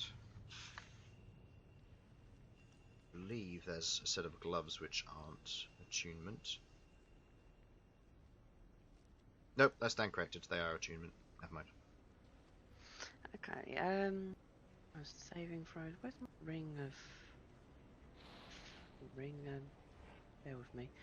Ring of Alright, protection. I'm gonna... Yes, what does ring of protection do? Gives you +1 to your AC and +1 to all saving throws. Cool. Same Are as your there any- cloak of protection. Belts or gauntlets that have something similar? Or boots? Not that I have in my collection, no. Right. That kind of thing would have to be specially commissioned. Typically they are rings or cloaks because they can be worn more readily by mages, which is the main source of who usually needs this form of protection. Yeah. Very He just has his plate armored Minotaur asking for 1 extra protection. Yeah, well, you know, I need all the protection I can get. I always end up thrown into the madness. Okay, no worries then. Just embrace the madness and die. It worked for me. Oh my god, can you imagine? Jeez. That would be all for So me for now. so you're looking for something which isn't necessarily requiring your attention to use. Yes, or if I do have to use my attention, I like something that's defensive. There aren't many things like that that will assist you in such a way without being a required attention to you. Yes. Yeah. Most thought so. things that require attunement are because they are useful in combat. Right. Most things. There are very few. Armors, for example, typically don't take attunement. Most things like cloaks, rings, some weapons, as well as extra accessories like belts, boots, gloves, etc. do. There are very few which don't, and those will typically give only an out-of-combat benefit. Right. His sword. Hmm? Rook's sword is an attunement, right? Yeah, I know. No, my The reason it's not attunement is because of the curse that's upon it. Ah. It's tied to his bloodline and him. So, even if he wanted to unattune from it, he couldn't. Yeah, I'm stuck with this bad boy. Yeah, it's a matter of... It's not he's attuned to it, it's a... he can't help it. It's there. It's in my dreams. Dear me. Okay, alright. So, can you... This is the thing. Can you get, like, +1 or +2 or plus thing of, like, rings of protection and cloaks and stuff? Or is A it just +2 ring of protection, that... or... A higher quality ring of protection is definitely possible, but that's rather... expensive. It is quite expensive. Okay, so A that's regular actually- ring of protection typically goes around for about 3,500, if not more. A higher quality version of that would probably go for about 40,000. Same would go for your cloak. Anything of a higher quality than that one would probably also be in the same vein. That's brutal.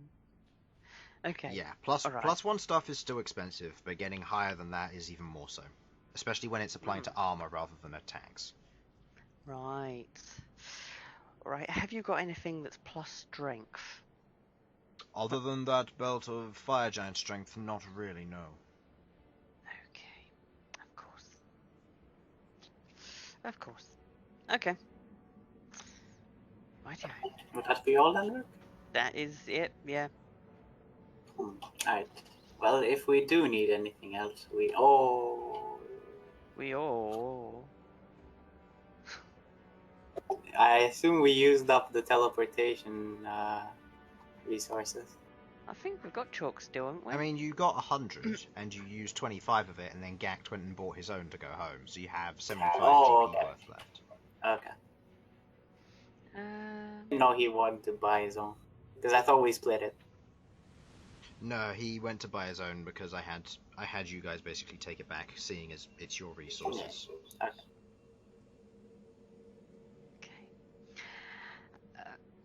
Well, that would be all then. If we need That's anything, it. we'll come back. Brilliant. Bam. Right then.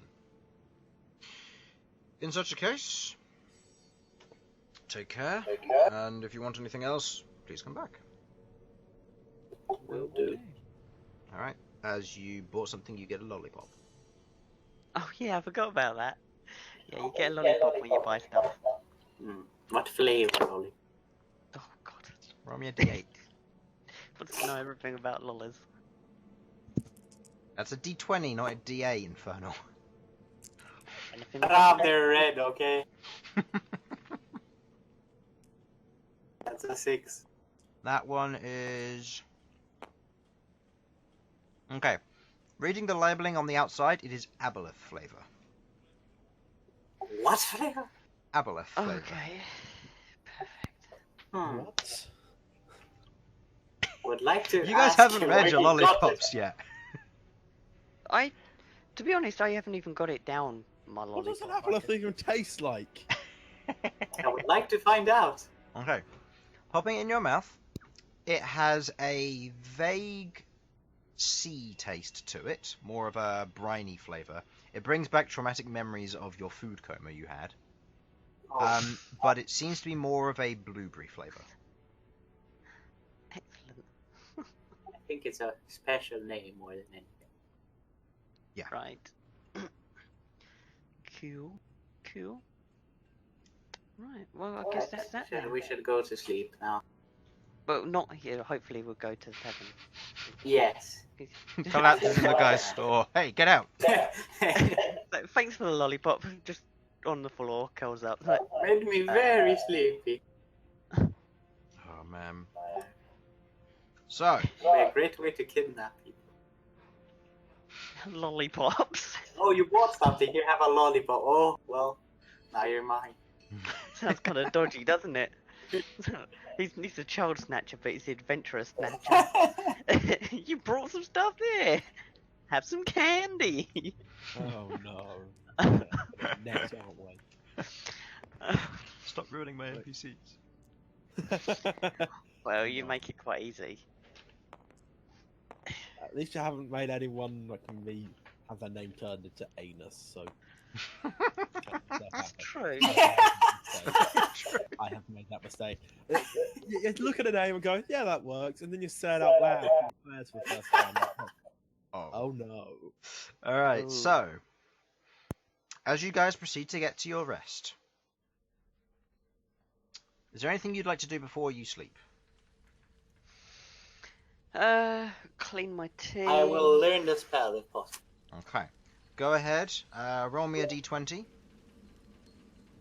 There's something I would like to do. Yep, We're doing that's why I asked, because I thought you might. Alright, I you successfully learned the appraise spell. You may add it to your spell list now or later. That is up to you.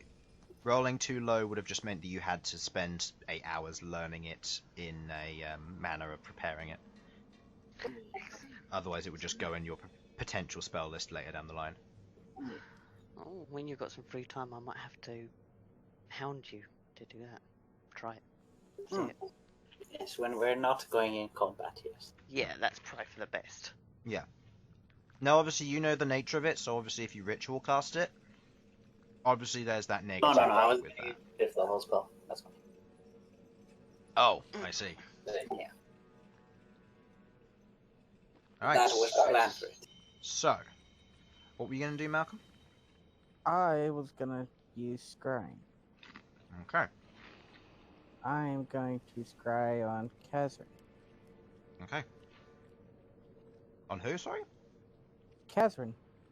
Kizrin, okay. Yeah, it's Kizrin. When you said Kazrin, I thought Kazbit, and I was like, wait a minute, wrong campaign. I mean, Alright, you said Kazrin when You mentioned her before, so I Let's scroll up. Where is thought it she on was my list of Cass. random trash? We have Vandrid, whoever that is. Oh.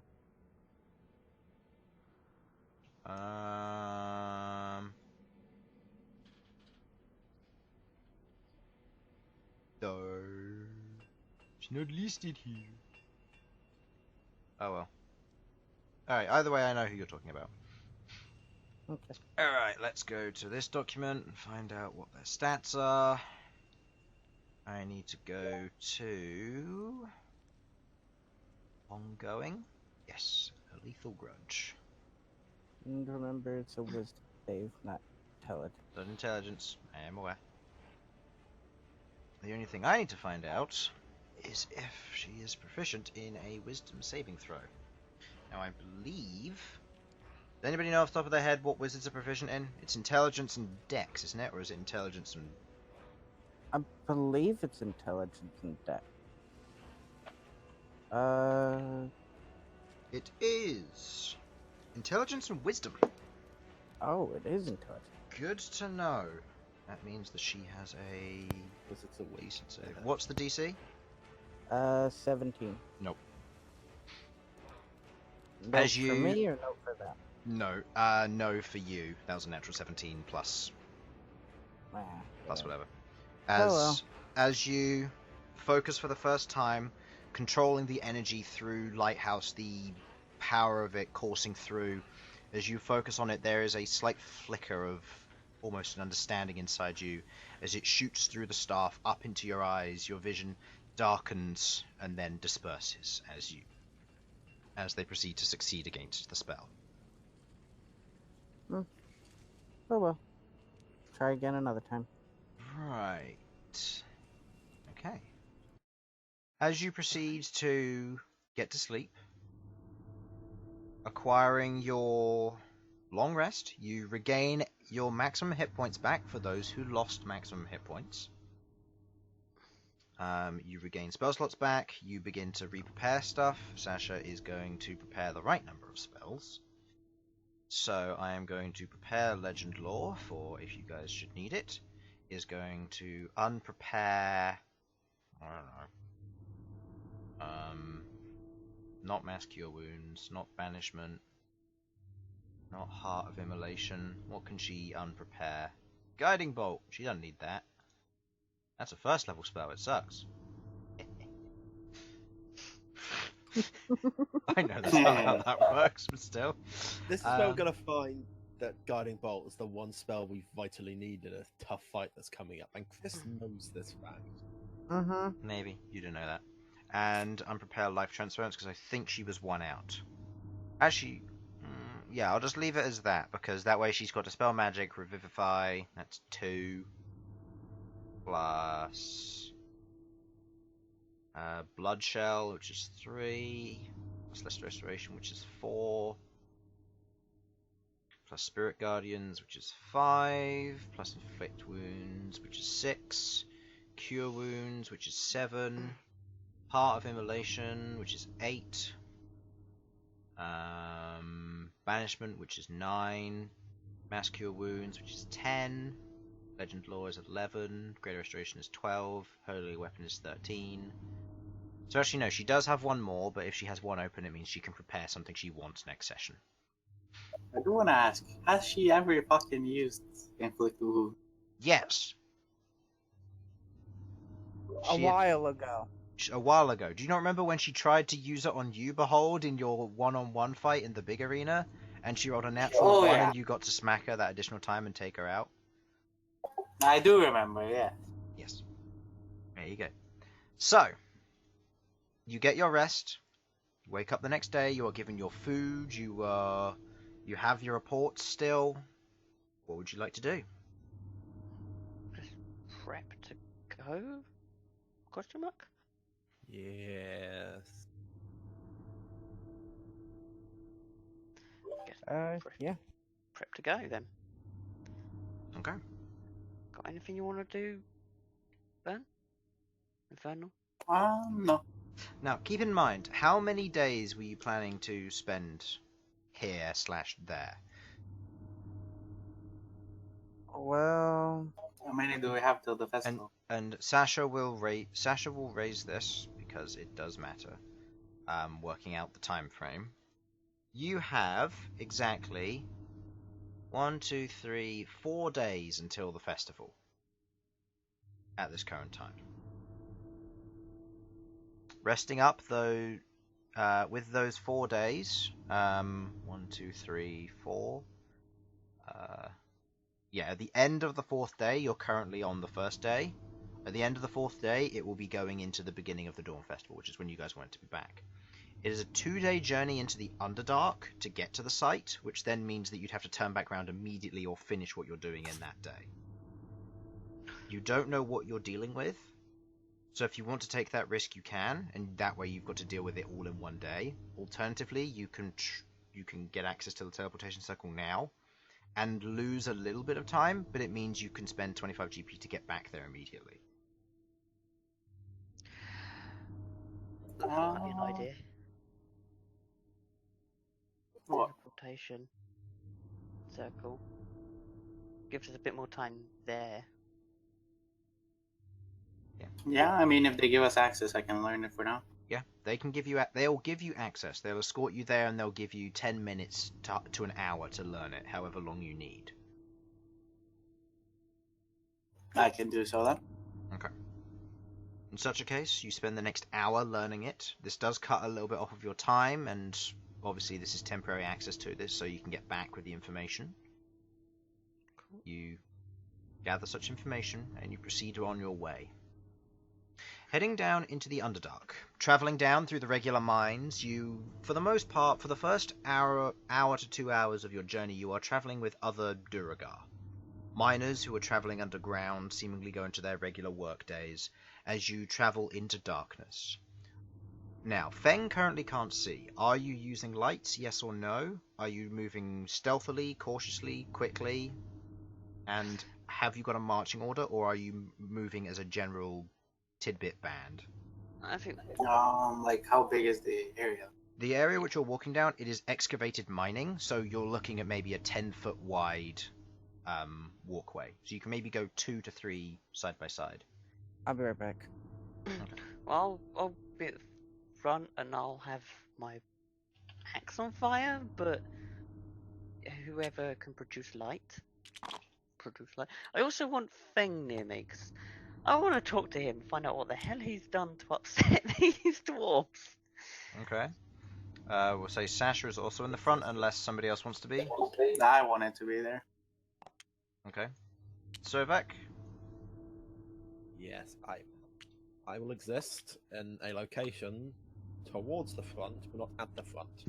Okay, so second alongside Feng. Orm will Yes. be at the back, B will be there, Featherwing there, Felipe there. There's a little bit of a gap for whoever needs to go there. It's got a And spare. Metallurgy is nearby. So, that is your marching order. How are you travelling? And you're obviously using your axe to light the way. Yes. Okay. A little bit. How are you travelling? Cool. Quickly, stealthily, cautiously? Is the area dangerous, or is this like a commonly used area? From what you understand, it's the Underdark. The closest thing to safe is a lava pool. And even then, that's not safe. You can mine anything out, you can light it up as much as you want, you can post guards in there. Undoubtedly, something will eventually roam across the path, and it will kill whatever's in its path. Okay, right. So Bern would know. The safest thing to do in the Underdark is not to go into the Underdark. Or learn how to ignore everything in the Underdark. right. Cool. So I guess moving forward cautiously? Okay, so at a regular pace, but keeping eyes and ears open. Does everyone agree? Yeah. Team effort? Cool. Sound of me turning pages to get to the Underdark random encounter, just in case I need it. God, you're too noisy. There's one for 2d4 Grimlocks. You should do that. No. No, that's super easy. Wait, where's So that? please. I believe it's in the Underdark one. 2d4 Grimlocks. How Go far in on, the let's encounter see our thing? quarter creatures. Oh, so I you're don't probably mind looking at the fighting really low level stuff then. Yeah, I am. I'm looking. Oh, you're looking at that? Oh, yeah, the 3d6 Grimlocks. Yeah, that's really Oh, low level. 3d6. I died so 2D. Oh no, I'm looking at the levels 11 to 16 one. Oh, I see. I'm with you. now. No, we want scrub tier ones. They sound fun. No, I mean, it's much better no. when you roll a 100 and then you have to fight a purple worm. No, the Grimlocks are just dull. Because the only interesting thing is what happens before combat. So when it's done Or- well. Or 1d4 aboleths. How about no? Do it, Chris. Kill That- the party. That one's mean. There are some in here which I do like, and I already know some of the things which you may end up coming across, but because of where you are, there are actually quite a few things here which are actually friendly rather than aggressive. Because Oh, it cool. includes a lot of things like Driders and Drow. So, Triders, friendly, really? yeah, you came from a Drow Duragar city. Yeah, but they're not exactly sane. So, doesn't mean they can't be nice. Happy day. We're gonna have high fives Okay, all where's my round. monster manual? I've got to double check. See if it says Now, they can't be remember, Sam. Anything that's written in the monster manual isn't necessarily true in my world because I do weird things with it. I noticed. One day I wanted just a normal game of D&D, Chris. One day you will have a normal game of D&D when there are dragons everywhere and you've got to contend with that. And there are dragons and we're stuck in a dungeon. Huh. Hooray! Anyway, so I apologise. in your current situation, you're walking forward. As you're traveling for about for the first 3 hours of this, as you proceed to get deeper, you are traveling through basically a stone-led corridor. The area around is carved and rough stone. The ground underfoot is ground stone, so it's more powdery on not a slick but a rough stone floor, meaning there is grip, but it's not like you're gonna fall and cut yourself easily on this. It's soft enough that you can move along without being too injured by it. The area here is carved and hollowed out. The wooden support beams on either side, the dark steel bolts and other support that go with as you are proceeding to travel. Didn't you say there were like green lights? Yes. And after 3 hours of which, after you proceed to go into more uncharted territory without the general supports and the more uniform mine structure, you begin to enter into what looks to be an area where you see this small green kind of metal box on the wall which is slightly emanating a greenish tint. And you can see they're spaced out every 20 feet or so going down the mine shaft. Okay. Well, following them, I guess. Okay. Till they go blue. Okay. Proceeding to follow them over the course of however long. While you're traveling, is there anything you wish to do? I want to talk to Fang to find out what the hell he did to pay off them dwarves. What did he do? Dear me. Is that your... Right. Yeah, that's fine. Is that how you're phrasing it? Like, what did you do? so Fang, Yeah? the Forge Master seemed to be very, very familiar with you. Yes. What did you do to him? It's not what I've done. I've worked for the Empire for a while, before I met all of you. Let's just say that the people I want protection from in that tavern, I may be one of their targets as well.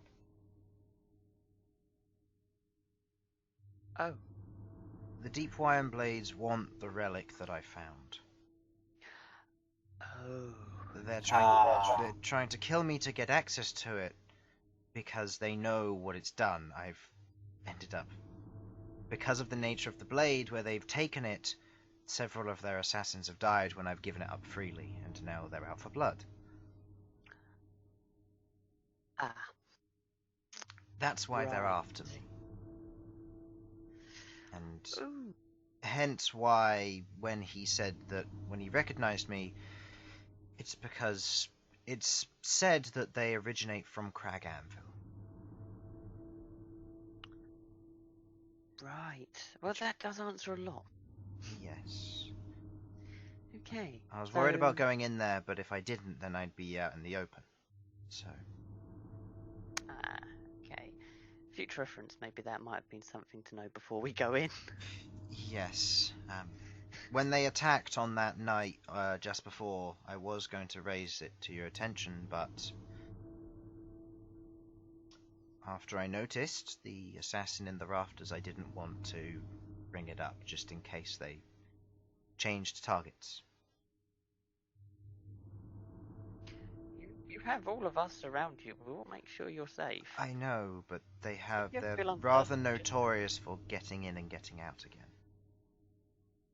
Okay. And All granted, right, I've well- seen you lot almost die a couple of times, and I don't want to put you through any trouble. This is I'm getting the vibe that this is just a usual routine now. We nearly die, we come back, we nearly die, we come back. We're a stubborn lot. We take a beating, but we don't give up. So turn around to the party, it's like, yep, we want to do it with anyone else. Just see Sasha in the background, like, maybe. Hi, Sovak. Yeah. Right. Cool. Well, no. Is there anything else we should know about that, other people that might be after you? The only thing that I know of is that the place where I got the blade originally was within the Broken Isles, or the Fractured Belt. Sorry. So, no, I was right first time. Broken Isles. That means that there may be a family there who might try and claim it as their birthright, but other than that, nothing that I can think of. Okay. Other than the blade Right. itself being potentially out to get me, seeing as it keeps coming back. Yeah. Well, hopefully that's Well, not a it hasn't problem come at the back moment. so far. That's true. God. Yes. Okay. Right. Okay. Well, that's good to know. But just know that we've got you back, and if you ever see or feel uncomfortable, just say. I will. Okay. No worries. Then As you're that's traveling, that. moving along the kind of the dirt path here, traveling down further through the area. It's getting steeper and steeper, but you're able to maintain yourselves. As you're continuing out, you see before you what was originally just carved stone, kind of embedded into natural cavern, almost like areas. You see before you what looks to be a slight opening in the cavern before you. A what? A slight opening. So it seems to open up into a new area. You can see the Okay. lights continue, and they continue going down, and they seem to curve slightly from what you can currently see. Queglod mentions that up ahead it seems that it opens out quite a bit, and it goes back quite a ways. Okay. You've Big travelled area. You've travelled about 5 hours, and it's 2 days till the thing, so this is not it. No. Okay. Does someone else get like this potentially fighting? Did they vibe mention from this anything chest? about this opening? They haven't mentioned anything. Anything, no. Well, they said to follow the lights. I guess that's what we're gonna have to do. Okay. I'm gonna be very cautious though and keep my eye out for anything in the big area. Yeah, same. Okay. As you travel in and getting a look around, I would like 2 of you to do perception checks, please. Okay. I will say any of the people who are here 18. can make them. 18 plus 18 something, and somebody else would like to make one? Plus 19. I will. Why not? Alright, No worries. go ahead. What do your L5 see? 17 plus. Get to the right page. Plus 2, so 19. Bam. We're the 19. 19 bros. Okay. Traveling down looking around into this area with the 2 19s that you got, with you holding up the flame in front of you and kind of getting a look into this, you can see that it opens up into a more expansive area here. Looking over to your left, you just have the wall that seems to lead round and down in almost like a spiral formation down here, with the path leading on. You see to the right, there is a very mild, what seem to be markings along what you can now see is a ledge. And as you look over the edge, you can't see the bottom from here. As Queglod looks over and she gets a better look, she can just about see the essence of it curving in on itself, meaning that it's about 120, maybe 150 foot fall. Okay. And it seems to curve down and round. As the two of you are looking about and getting a better look, Rook, with your goggles of night, as you're getting a better look of this place, you can see, or rather, correction, you can hear chewing sounds. Oh, And okay. as you take a quick glance and look around, you can't seem to see anything. Sovak, on the other hand, Oh no. as you're hearing and kind of getting a look around, you don't seem to catch anything in particular, but with your current position being slightly further back, you get a sense that wherever it is, it seems to be coming from down. Okay, it's probably below us. Everyone remain calm. And we'll try not to die. Okay. Well, Can I tread get a quick lightly. rundown on what's going on? The Tread current, lightly, just skip it. area where you are, you have travelled 5 hours down into the Underdark. Your current marching order is above, if you wanted to get a look at that. You've been travelling cautiously thus far. This means at a full pace, but been keeping an eye out. Feng has divulged that he is being targeted by the Deep Worm Blades, the assassination organization. Due to some previous attempts at taking the blade and the people ultimately dying as a result of stealing it, which upset them. And you've currently entered into basically what is a spiraling round. Think like an empty Swiss roll. Okay. It's got the pathway leading down and around the outside, and it's got like a hollow dip going straight down the middle, which is about 120 foot fall. Currently, Rook is holding his axe up, and it is lit, so that Feng can see. And currently, the party hears chewing noises. Alright. Chewing noise. Yes. Fairly loud, or? It seems to be fairly loud. It seems to be coming from a downward direction. And Queglod hasn't seen anything either.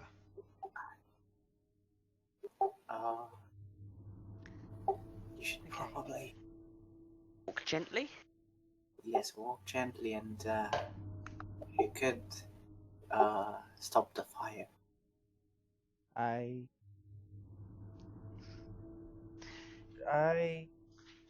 quickly cast Pass Without Trace, I guess. Okay. You cast Pass Without Trace. Boots of Elvenkind. Price should have been got, you know.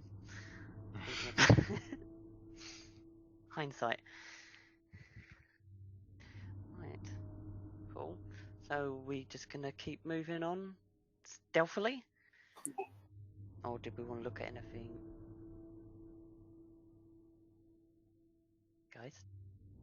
Hello? Yeah? What are you doing? Hello? Are Yeah, we we're moving on? continuing. Cool. You're continuing? Continue it is then, I think. Okay. Continuing on and round, keeping an eye out, or are you... Oh, yes. Yeah. Okay. Be careful. Yep. Keeping an eye out and looking around, I would like... I'm going to say... From your previous investigation checks, you can either carry them over, or you can try again. It's your choice. You both got 19s, which are pretty good rolls. But it's up to you whether you wish to carry them on or reroll. Investigation checks or perception checks, what are they? If you're looking for traps or signs of things, then that will be investigation. If you're simply keeping a lookout for whatever might be making the chewing noise and keeping tabs on that, perception. Shall Okay, we I'll split begin- and one look for... I'll do the perception. I'll roll again because it's more fun that way. Okay. Okay, then. Does So that you're mean going to I'll- make I'll a do- perception check to keep tabs on the chewing noise. Oh god.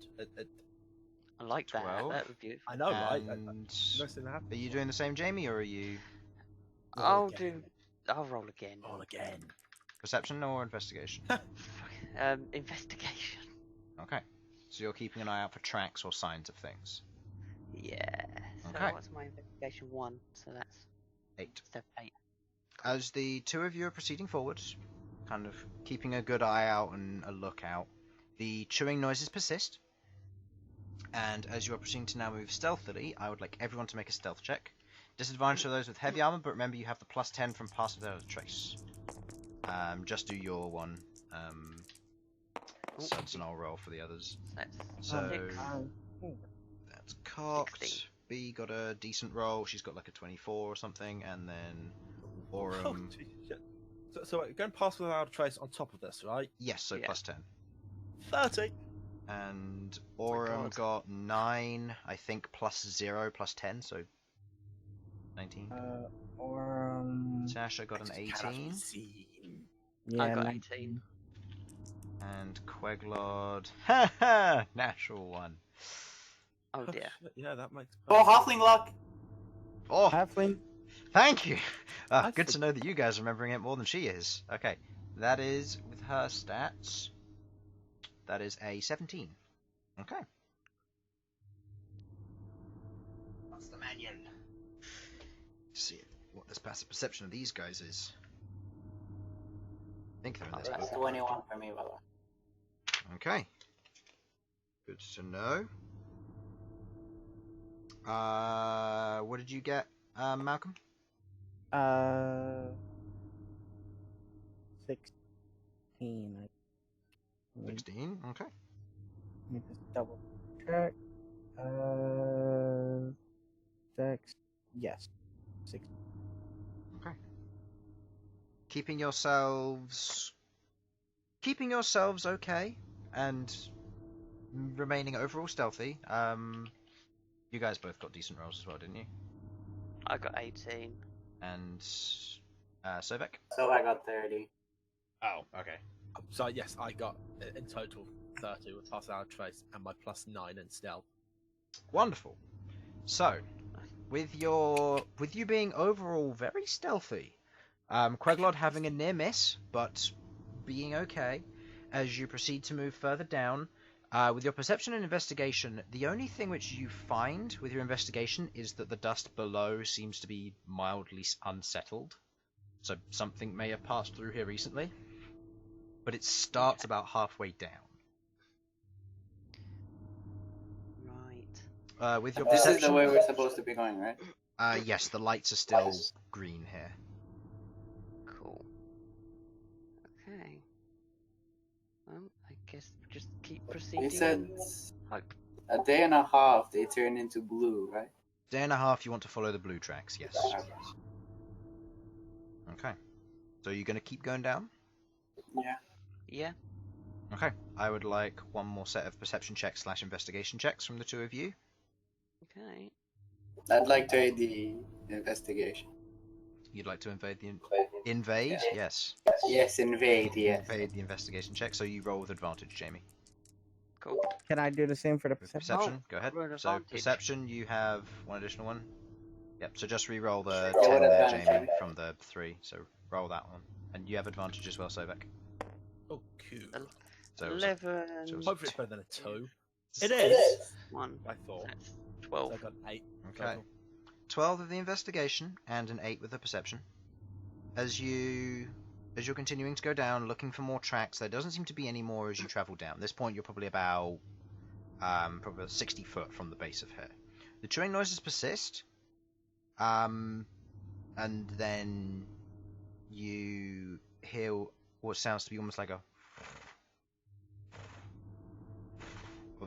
almost a dragging or a shuffling sound. Okay.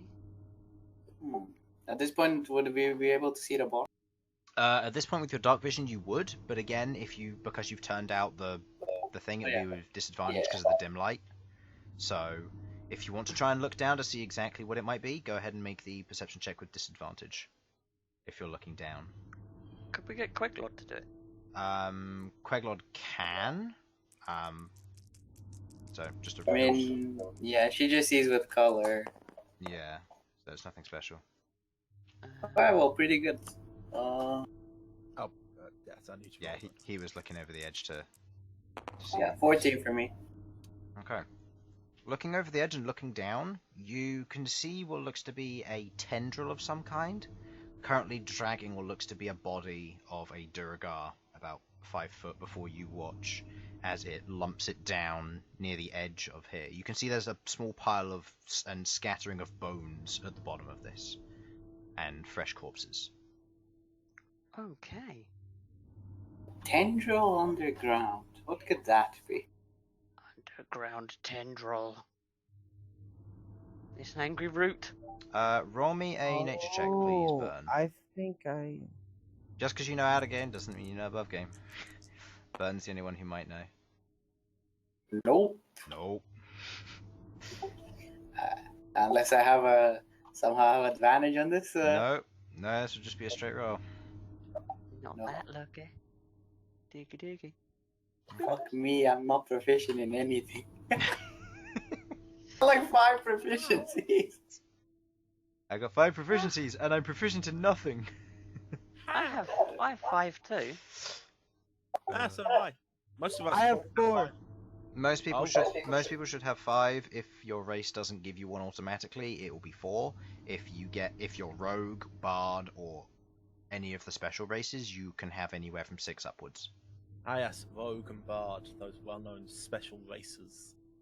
Well, no, there are special races like Kenku I know that what you give meant, you it's 2 just the way you additional phrased it. ones, Sam. It's just the way you phrased it, Chris. There was a comma there. I didn't hear a comma. Rogue, Bard, or other special races. I Rogue, didn't hear a call. Rogue, comma, bard, comma, and Oh. other strange races. I think when you talk, you need to do that. Just add like No. comma, full stop. So Oh. you need to specify Oxford, comma. No. I'm not a prat. Alright. Cambridge, comma. Well, No, it would be a plus sign then. Oh dear. Alright, so as you're taking a look down, you can't seem to see you can see the tendril, but that's about it. Oh, Know it's where it just is. one, right? Just one, yeah. However, the chewing sound persists. A few moments later, as you're looking over and watching this, you watch as the tendril is met by another one. There's a twist and a snapping sound as you watch as it tears off a leg, and you hear a second lot of chewing sounds mixing in with the first. What? Okay, well we know where they are. About how far away are they? About 60 foot down.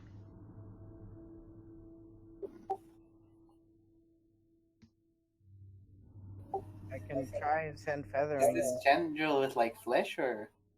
You're not sure. It's just with the dark vision that you're using, it's colorless. The texture of it looks strange. It's hard to tell. I can Just hope it fucking isn't slime. can send feathering down and see if I can see what they are. Yeah, I'm not gonna send them too far. I'm only gonna send them about 30 feet away from me. Would Felipe be better or would Queglod be better? I mean, Queglod could. If you want Doesn't to, she won't can. she have better like hiding things in dark? If she's gonna be She a won't black have. raven. She won't have better hiding. She's a black raven in darkness. So I mean, saying that would mean that feathering is very obvious and dark.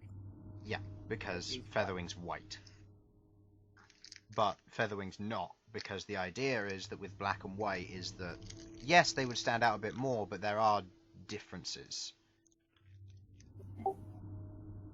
So it will be more like a silhouette on a grey background because of the stone, whereas Featherwing would be a white silhouette on a on grey stone. So they'd both have equally hard time to Okay.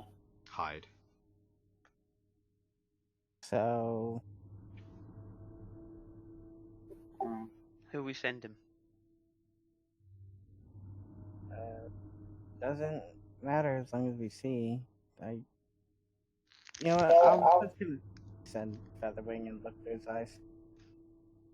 Only about 30 feet away from me, so that he's still within pass without a trace range. Okay. Make me a stealth and perception check. Felipe's stealth is a +2 with obviously the +10, and a perception check will be on the right, which is also a +3. It should be. Let me quickly look at Pseudo Dragon. Wouldn't it be using my perception since I'm looking through him? Nope. Stealth is +4, perception is +3. So with the +10, that is a 29. With the perception, that is a 14.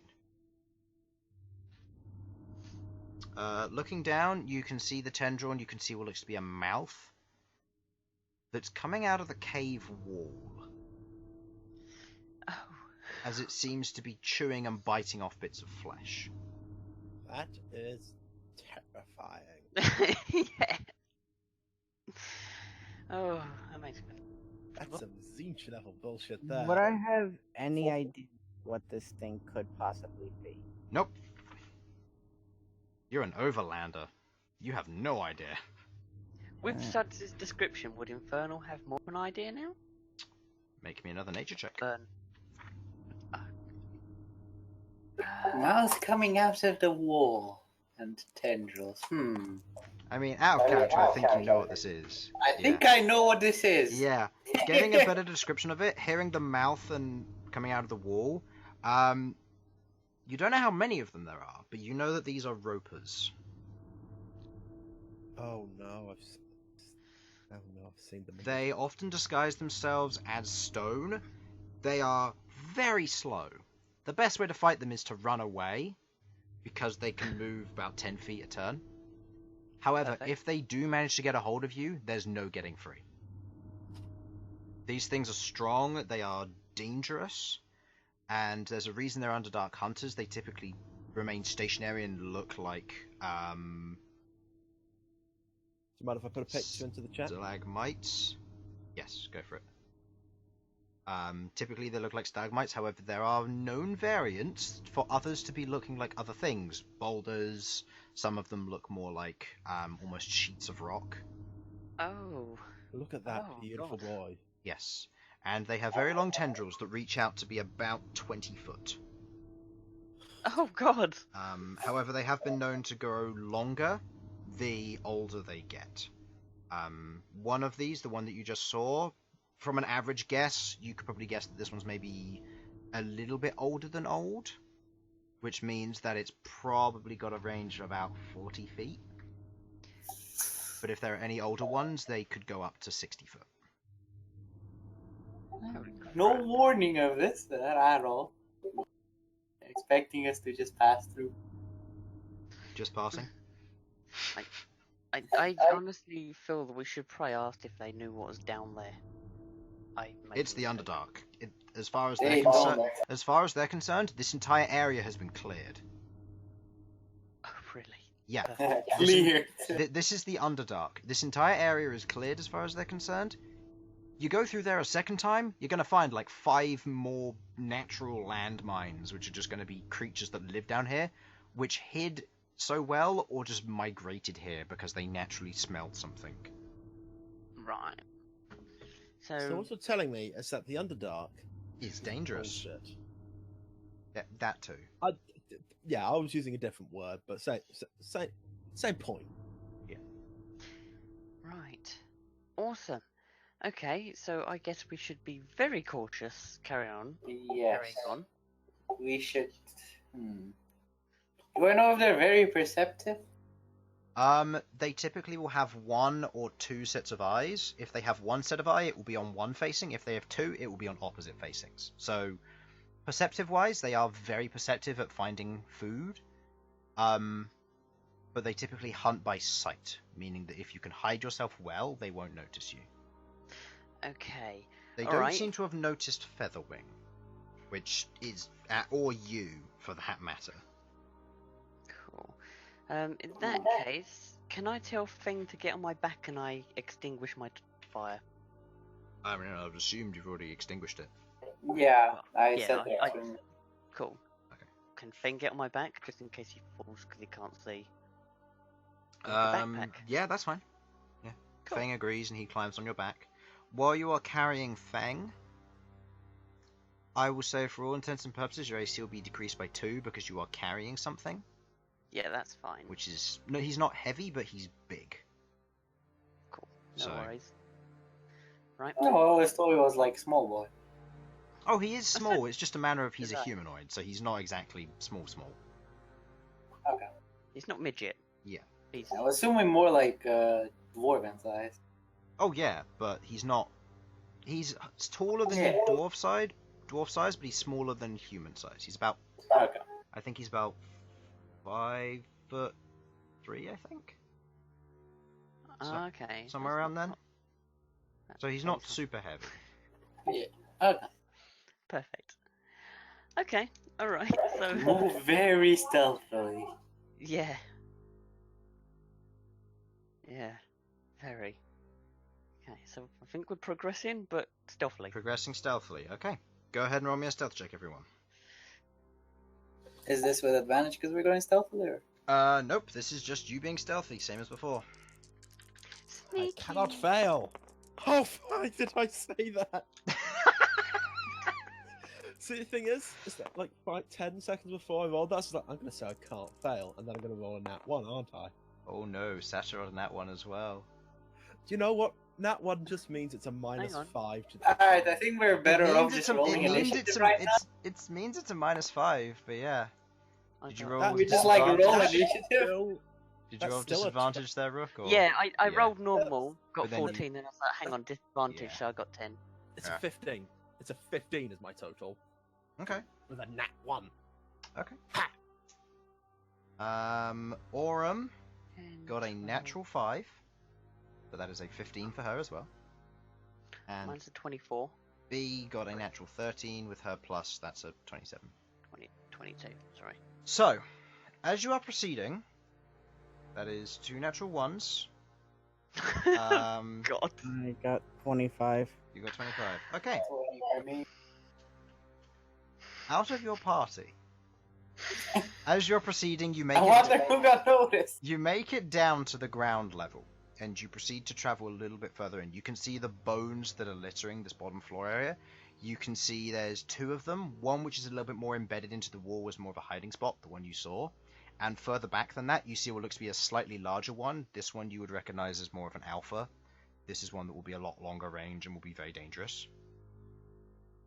You also notice behind it is a smaller one that's not eating. This probably means that either it's asleep or it's too young to actually feed on actual food. You see this, and as you're traveling, Sasha, Sovak, and also Aurum, because their passive perception is 16, as the 3 of you go walking, Sovak steps on one of the bones. Immediately they swivel. The small one opens its one So eye. he stepped on himself. He's he steps on a bone. He steps on a bone. It snaps. Sasha turns and under the breath kind of inhales before there's a clank as she steps on another bone, and Aurum at this point also getting a little bit more battle ready, steps on another series of bones which also proceed to crack. So we all just start staring at each other, our eyes just widen, and just stop still. Yes, you have been noticed. I would like. And to then also- you hear 4 face palms from the other party members. I Just, would just, like- just from the other party members, just Yeah, exactly. I'd like everyone to roll me initiative, please. Oh, not bad, hopefully guys. Feng's gonna get off my back. Please tell me he's... Yes, he will Ah, jump. not the one! Perfect! That's a Nat minus 20. 6 to initiative, Chris. Mine's 12. Remember with your natural 20 and your natural 1, you add and you minus 5 because of Yes, it's an I ability have a check. minus 6. Oh, Got a plus 10, guys. A plus 10. oh my god. Oh, this is great. This combat's going perfectly already. Oh, fucking This is my crap. party. This is where I regret being a melee ranger. Okay, so just so you get a better understanding of what you're looking at here. And it hollows out for this little portion before curving back up. This here is the way up, so I'll just leave a little arrow there. And the passageway seems to continue on through the back. So, Where are the guys? Where are they located? where are they? Let me get you their tiles now. Oh, you have a title. Oh. Well, this is random encounters, so I have no way of knowing what you guys are going to go up against. It's like you guys. Honestly. The big one is What the there. fuck? It's invisible for me. One embedded in the Yeah, I wall can't is see there. it. You I can't see it. I can't see them. Yeah, What do you mean you can't see them? they're invisible. They're Yeah, not I, there. I can see your hand. Yeah, that's Yeah, I how. can hear you clicking, but they're not there. Oh, Oh, now there they they are. are. Okay, I don't know what that was, but yeah. Alright, that's what you currently see. In terms of how you're moving, assuming you were trying to skirt around as best you could, Which one's the alpha? trying to follow This this, one? the red one, yeah. And the baby one's the blue one. I will decrease its Okay. size slightly so you can tell. Alright. Oh. Conveniently, the three who stepped on the bones are all next to each other. They're all in the back. Yeah, they're all in the back. There's us lot all standing at the like, oh, no. I think Sovak wants to run. Sorry. Alright. Yeah, we've got to get up here, right? No, that's no, where you came we've from. got to get, We've got got to get. down Oh. here. You gotta get there. Okay then. Alright, Alright. so...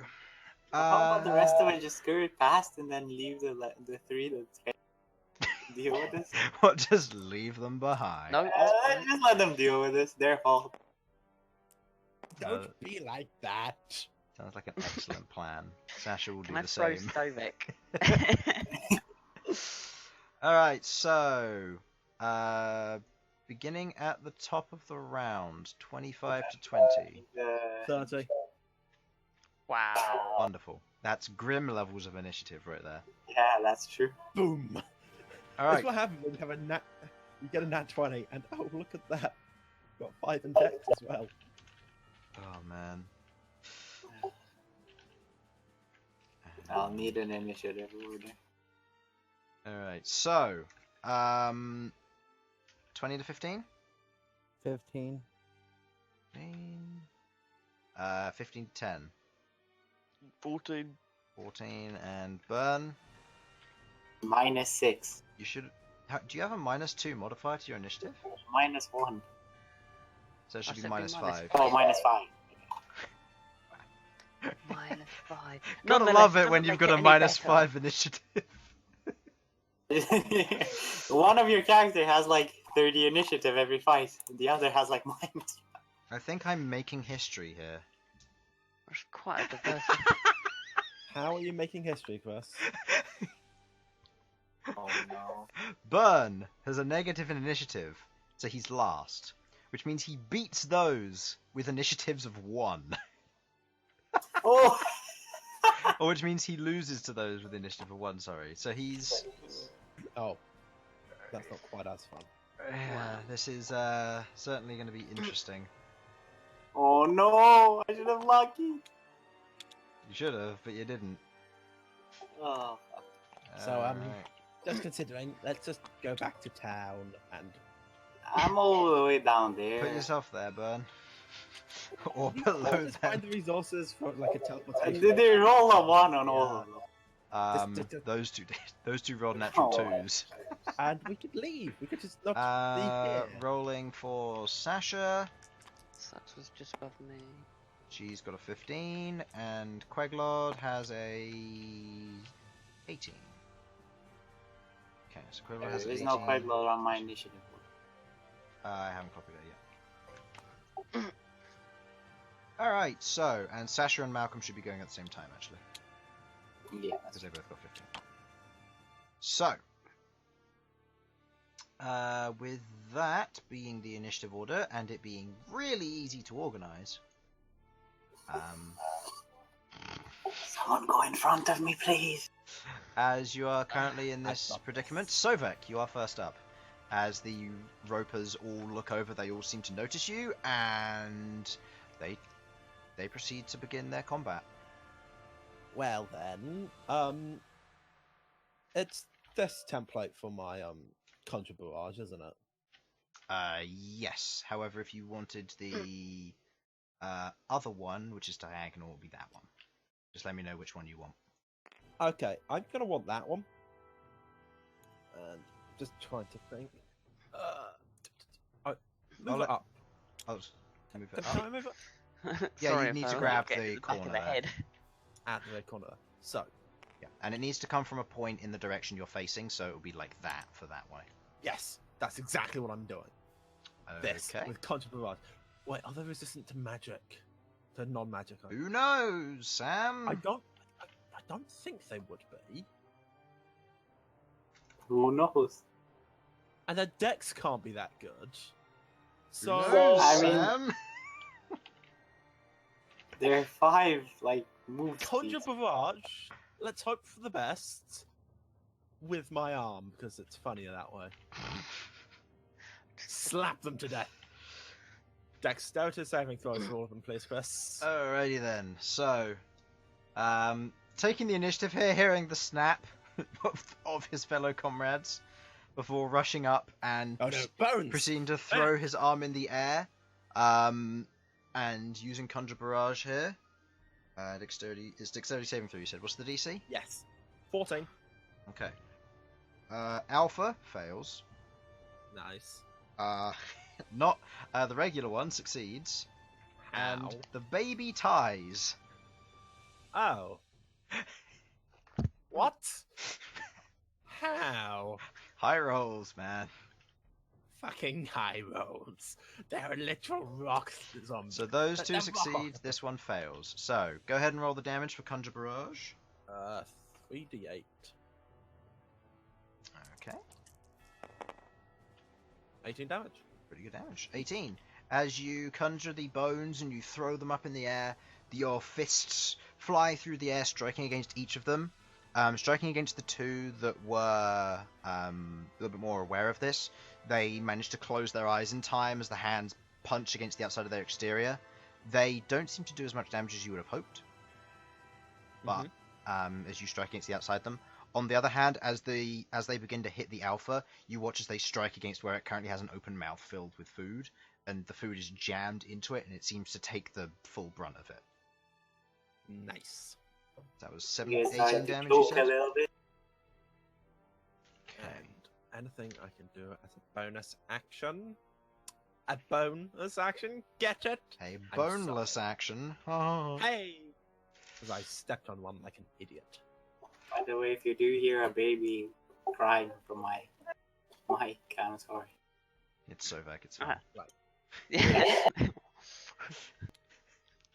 And now I am going to use the rest of my movement to try and get some. Because this is just okay, so done. You're hiding. Oh my god. Don't worry, it won't last long. I'm terrified because you did say 40 feet. 1, 2, 3, 4, 5, 6. Oh no. There's no way out of this. You've made it specifically small. I hate you, Chris. Let it be known. Ah, good to know. Okay. If he'd gone out of range, would they get an attack of opportunity? Don't do that to me. Why, Jamie? He's not out of Why? range yet, though. That's the thing. No, but I'm saying if he had. If he had, But- yeah. Okay. No. But is it that the reach of their weapon? Yeah. Oh, With then their yeah. tentacles. Yeah, oh. opportunity attack is the reach of their weapon. I thought that might just be like a special feature Yeah, thing. this is the one which isn't fully grown. This is the one with 40-foot range. This is the fully grown one. This is the one with 50-foot range. What about baby? You're not sure. What about bye bye? Bye-bye. Bye bye. Probably 30-foot range, which again wouldn't have procced it still because he's just out of the range, I think. And if not, Okay. then oh well, I missed it. You're lucky. So Queglod, time to open her character sheet and see what she's going to do. Oh wait, no, I don't. Eldritch Blast. She's a warlock, Chris. How should you forget about Eldritch Blast? It's the one thing they've got going for them. I know. Alright, 2 Eldritch Blast shots into the one on the right there. This is with a plus something to hit.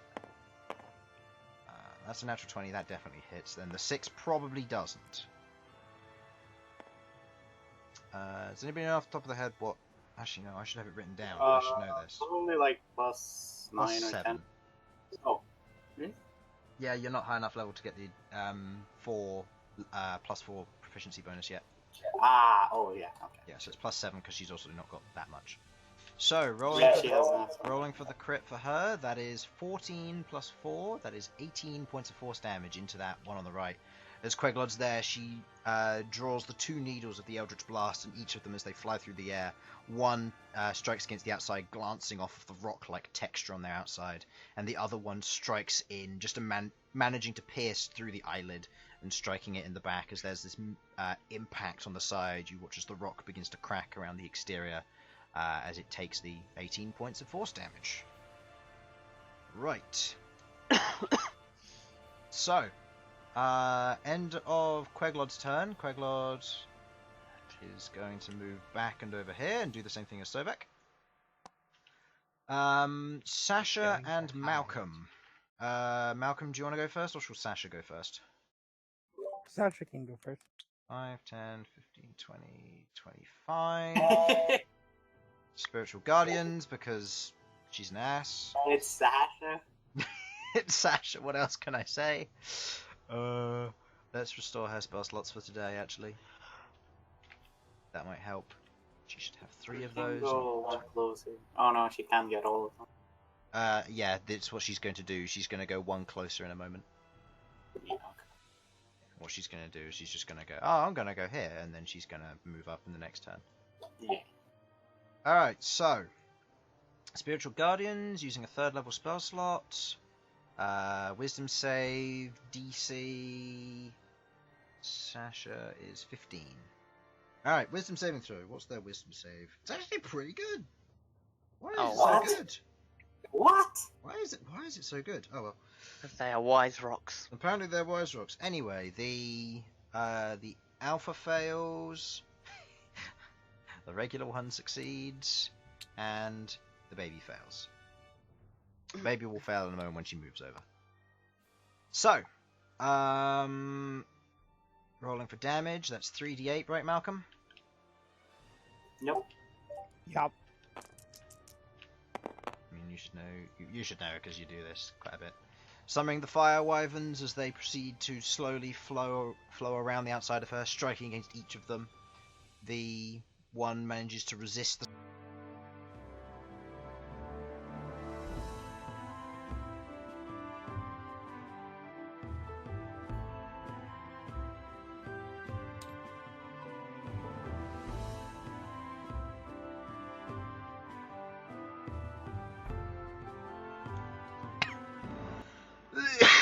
He loves it. Oh. I'm not going to finish that sentence because I just realised it could be really wrong. Oh.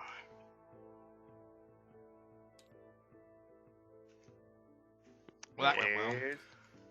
Yeah, it's perfect. Mm. It's the dream. And I'm living it. Alright, there we go. Bing, bing. Yeah, just some sound issues on my end. Is everybody still here? Yep, except for Infernal. So, no? It's fine. It's not like he's going to be getting a turn for a while anyway. No, it's fine. With his -5. Holy crap. Wonderful. So, change that music back, shall we? Yeah, Oh god. go back to the intense. Just get me away from this main menu music, please. This is the sort of thing I play in insane asylums to make sure that inmates stay there. That's a good idea. Alright, tabletop, if you're listening to this, sell your music to the insane asylums. It's the ones that need to keep their people there. I'm back. This will just give them a I'm back. whole other host of mental issues. Yes. Alright, so... where was I on the what's initiative? it- Sasha five- just went? Queglod did that. Yeah, so Sasha and Malcolm. Yeah, it was Malcolm's turn. Oh yeah, Sasha Oh, did we the were just killing the ropers? Yeah, I know. Yeah, Sasha just did their damage. Yeah, Yeah, we just so, finished. Malcolm. Alright, I loaded in. Cool. Call lightning. Oh. Fired. You're in a cave? I can do it in a cave, we discovered. He can, it's just I was being stupid. Well, He can do it in a Yep. cave so long as there's at least 15 feet of room, because it conjures a 10-foot cloud thick. So it needs to be at least Okay. 15 foot high. Yep. So I Alright. can cast it, What level? 4th. 4th. Uh-oh. Alright. 4th level. Uh, Where's my concentration tokens? There they are. Alright, you are Let now me just concentrating. double-check it. Damage real quick. Okay. Sasha's also concentrating. I need a dex save for Mr. Red. Mr. Alpha. Alright. I need. Alright, so Which Dex. one are we focusing here? Because Queglod went for green. I'm focusing. Queglod went for green because it's the only one with good line of sight without potentially moving into the range of the other ones. Okay. And I'm focusing red because he's the big boy. He can do lots of damages, probably. Okay. oh yes. Dex save, 18. Well, Rolled it really succeeds. well. These damn dex saves are kicking my ass. Mm-hmm. I don't know how they're Uh, winning them, seeing as that's 23 their I worst have. stat. Actually, no, it's not I their don't worst know. stat, it's almost. 23, halved to 11 points of lightning damage. Fire. Oh, right, because you have the, fire Yep. ruby in there, don't you? Yes, I do. So it's 11 points of fire damage as Malcolm, with the staff raised, begins to weave and chant as this large cloud above begins to form. You see red crackles through it as this large strike of lightning hits the outside of it.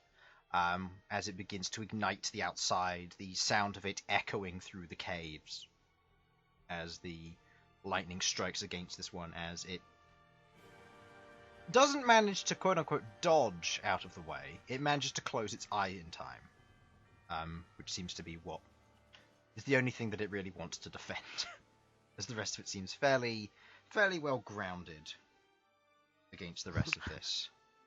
A rock that's grounded. All right, Chances. exactly. So bonus action. Do you want to give Orm and B general orders? Yeah, their general order, I guess, is to keep the green one busy. Fang's also going to be running back and staying hidden. So Good attack boy, the green Fang. one, you said? Yep, they're keeping the green one busy. Keeping the green one busy, okay. Orm's going to go there, and B is going to fly overhead and move over here so they can get their flanking bonus. Yep. Actually, no, that one's embedded in the wall, so they're going to have to do it like that, actually. Okay. Orm taking a tail attack won't work here, so she's going to use a claw attack. I believe that's the next strongest. Orem only has tail and bite. Okay, so it's a bite attack then. That is a natural 19 plus something, that hits. And B is going to use the tail attack. That Can... is- Oh yeah, can capacity. Cool. And that is a natural 11 plus what? Plus 6. Doesn't hit.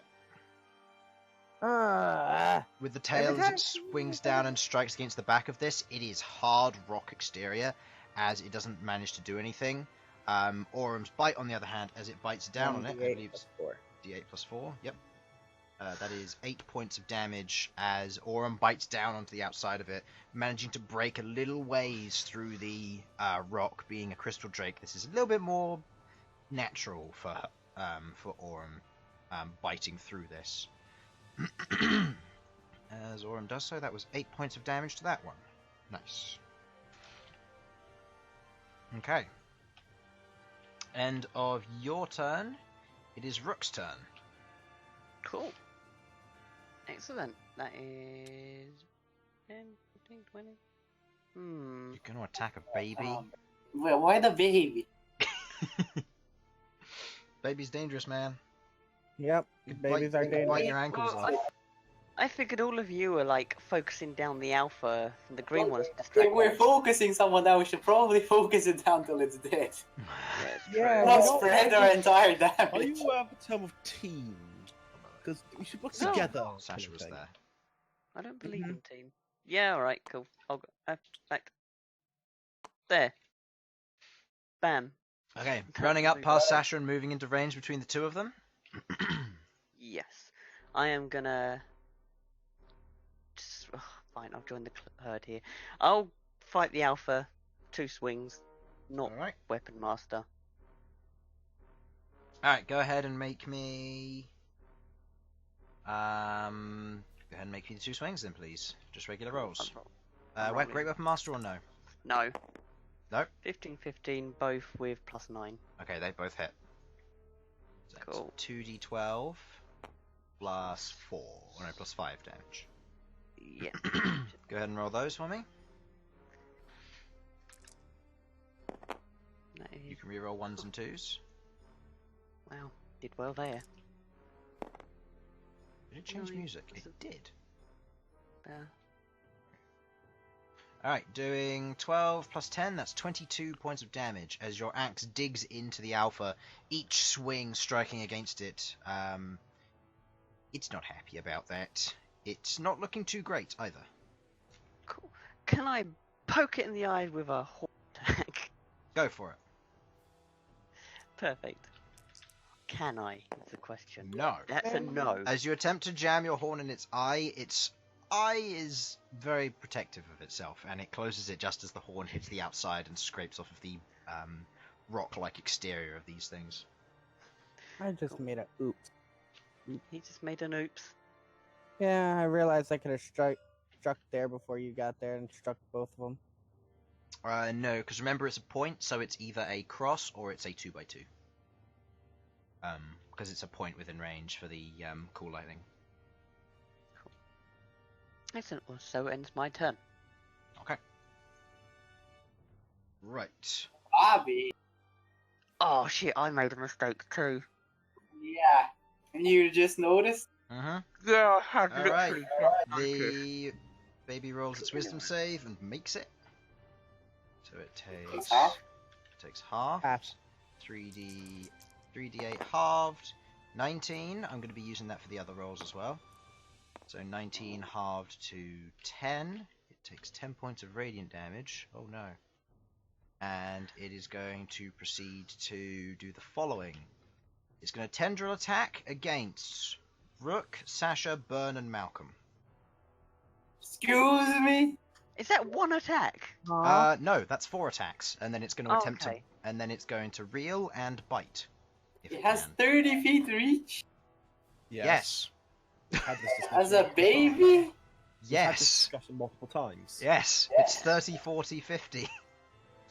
Oh. Oh. Alright, So where the hell did 20 come from? Yeah, where the fuck did you pull the 20 out of?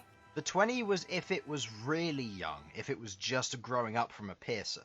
This thing's just small compared to the others, so this thing has developed a little ways, but it's not like just made baby. No. Okay, Rook, that is a 19 to hit you. Nope. Okay, you're not grappled by that one. Sasha, that is a 26 to hit her. Oh Bern, Jesus! Bern, natural 20. Yeah, And classic. Malcolm, not that's a shieldable. 17. Not shieldable as always. Malcolm, does that hit on a 17? It me. Okay, so it hits. Now, none of these do damage because it is the tentacle. However, you are all the 3 of you are grappled and restrained. It is then going to use its free action to use reel, pulling each of you in 20 foot, I think that is. 25 foot. 5, 10, 15, 20, 25. 5, 10, 15, 20, 25. That's as far as I can get you. I'm noticing we're very exposed here. Now, Are they all still grappled? yes. Your 3 companions are all grappled and restrained. And What I did will the mark... restraint do again? Huh? What did the restraint do again? Disadvantage on attack rolls and advantage on attacks against you. Oh no. Both Okay. the red and green can reach you. It is then going to I'm fine, proceed I'm fine, to I'm good, make I'm fine. a bite attack. Wait, it has 5 attacks? Technically it has 6 because you can use real for free. Why? Because ropers are ropers. They have 10-foot movement speed. 5 while they're within range of Sasha. Alright, seeing as Sasha is the source of pain... Yeah, seeing as Sasha's the source of pain, it's gonna make its bite attack against Sasha with advantage. That is a 20 to hit. Don't think that hits. Nope, doesn't hit Sasha. As it goes to bite down, it chews against the outside of her armor as she's currently held in place by this roper tendril just wrapped around, as she's unable to do much in that situation. End of that, the roper alpha is going to make its save, which it fails, taking 19 damage. Putting it down to that. It's getting rather low. It is going to make a tendril attack against the remaining characters. Feng, Queglod, Sovak, and Rook. Oh no, not Feng. Rook, a 21. Nope. Nope. Alright, you're fine. Feng is hit. Queglod is hit. Sovak, 13. It doesn't hit you. Real. Operation same thing right now. 25, 5, 10, 15, 20, 25. Grab my arm. Alright, they're not in range of bite. Right, Chris? Or can it... It can only move 10 What- feet. what It does can the sound move. effect? It can move 5 feet. As you see Actually, these. that is the sound I imagine them making. This. It is because as you look at this, as you turn around and you see the one coming behind you because it's going to attempt to bite you, Rook. You see these tiny, stubby, tiny tendrils, almost like a jellyfish, as it wiggles along the floor. I can't tell you how much that creeps me out. That kind of makes all the hairs on the back of my neck stand Rook, up. you are lucky. That is 13 to hit on its highest roll with advantage there. Haha. As it misses the attack, and this one is now going to use its roping tendrils to try and hit Sovak, Aurum, and B. B, that is a 13. B No, not 13. 12, sorry. does not hit. Doesn't hit. Aurum, that is a 24, that hits. And Yeah. Sovak, that is... and Sovak, that's a 15. Let me double check. Okay. So Aurum is currently restrained. Does and not hit. grappled. Doesn't hit. Okay.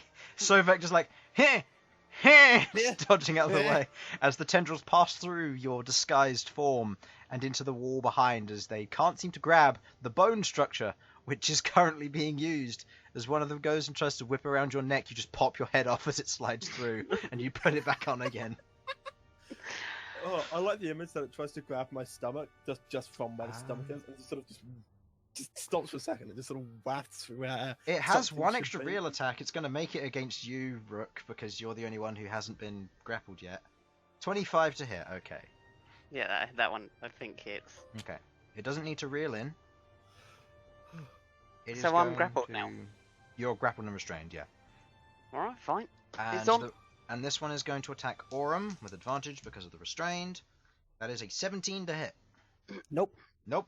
As it goes to bite down on Aurum, Aurum's plating as well as the crystal seems to stop it as its mouth almost reaches out of its mouth, kind of almost pseudopodish as it stretches, reaches out and bites round, but doesn't manage to pierce the armor. Bern! Oh, I am actually in this combat? What? Yeah, you're also in melee range. Oh shit, what's happening? You can hear Feng shouting. You can see most of your comrades are wrapped up in these large tendrils that just wrapped around each of you. And what I'm actually going to do is I'm going to color code them so it's easier to see which one's which. Now, does B take AoE damage? Yes. How good is it, Dex? Deck for B. It's not bad. It's a +3, isn't it? Yeah, it's a +3. That's not very good against an 18. I mean, I don't understand why Orem has a saving throw, but B doesn't. Because you took a level in fighter with Orm. Oh yeah, that's right.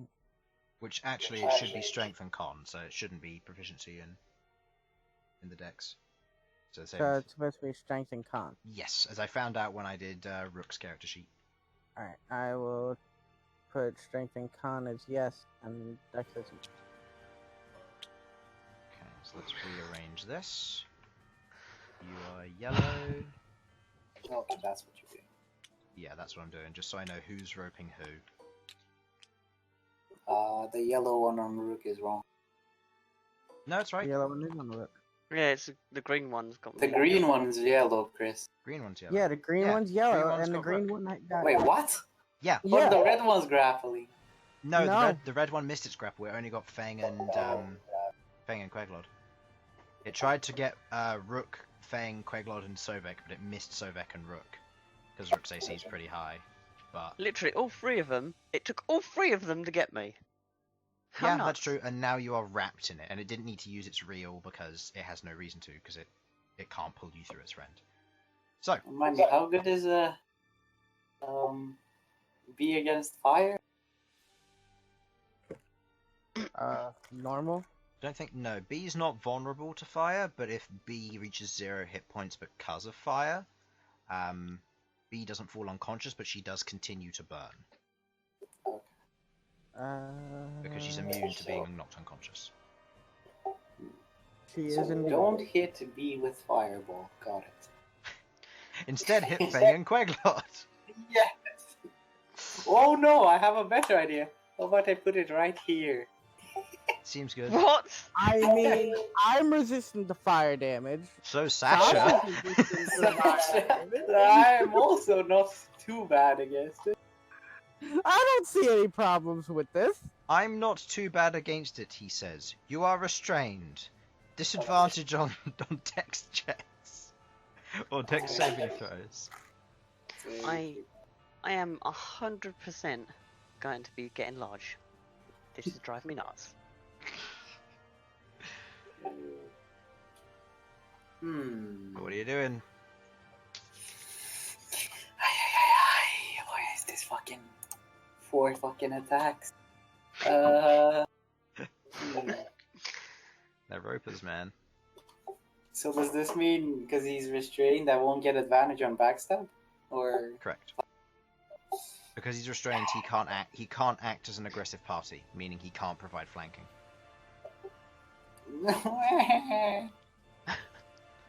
Alright. Well then fuck it, I'll give my own fucking flanking. Siblings. Alrighty.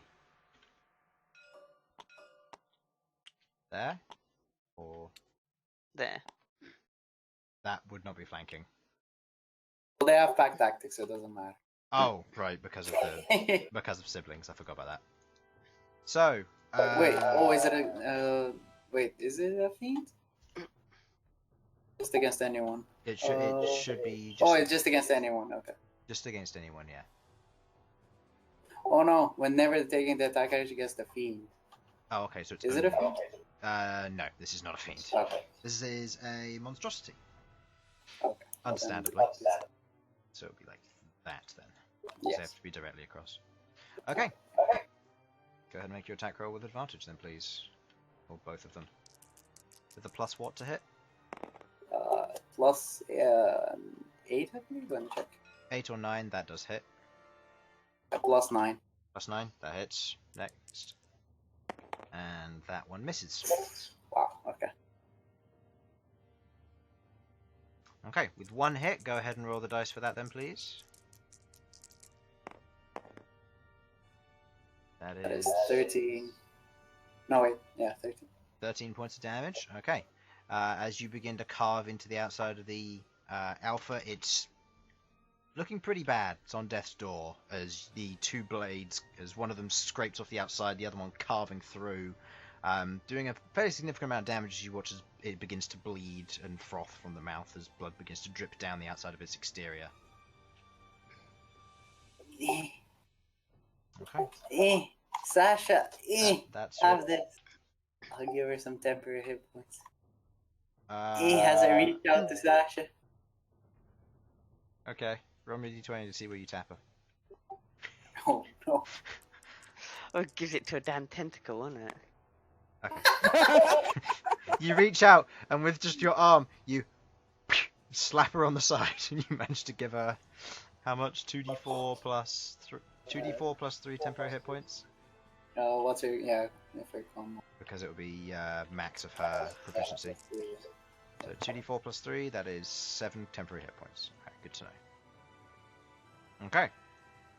Thank God I didn't hit the tentacle. Yeah. Oh Just, God. just like, whoop, stronger again. Alright, Sovak, you see all of your companions being dragged away from you. Well, if they all die, they can't come and kill me. You want a bear? If they,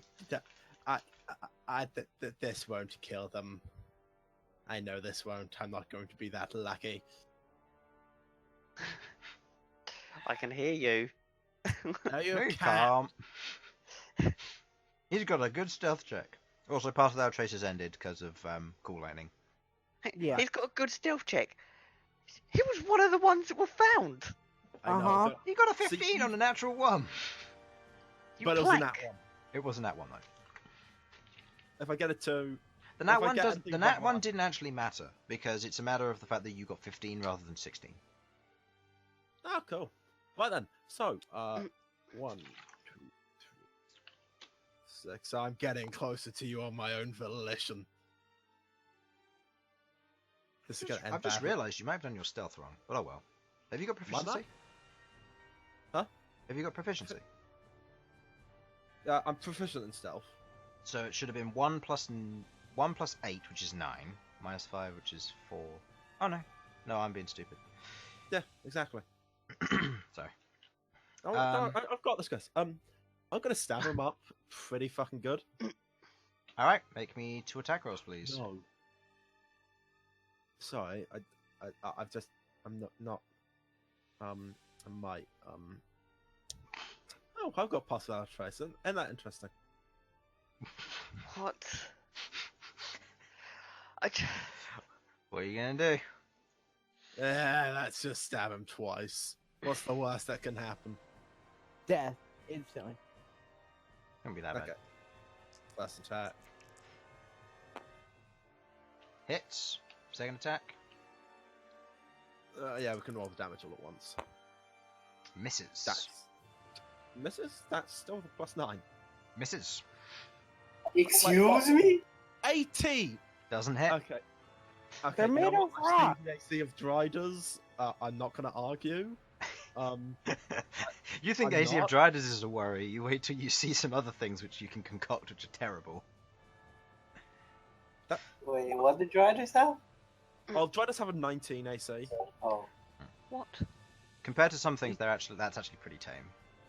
And you're like, Yeah. oh, Tarask with 25, obviously. No. Some demons can add their charisma modifier to their AC.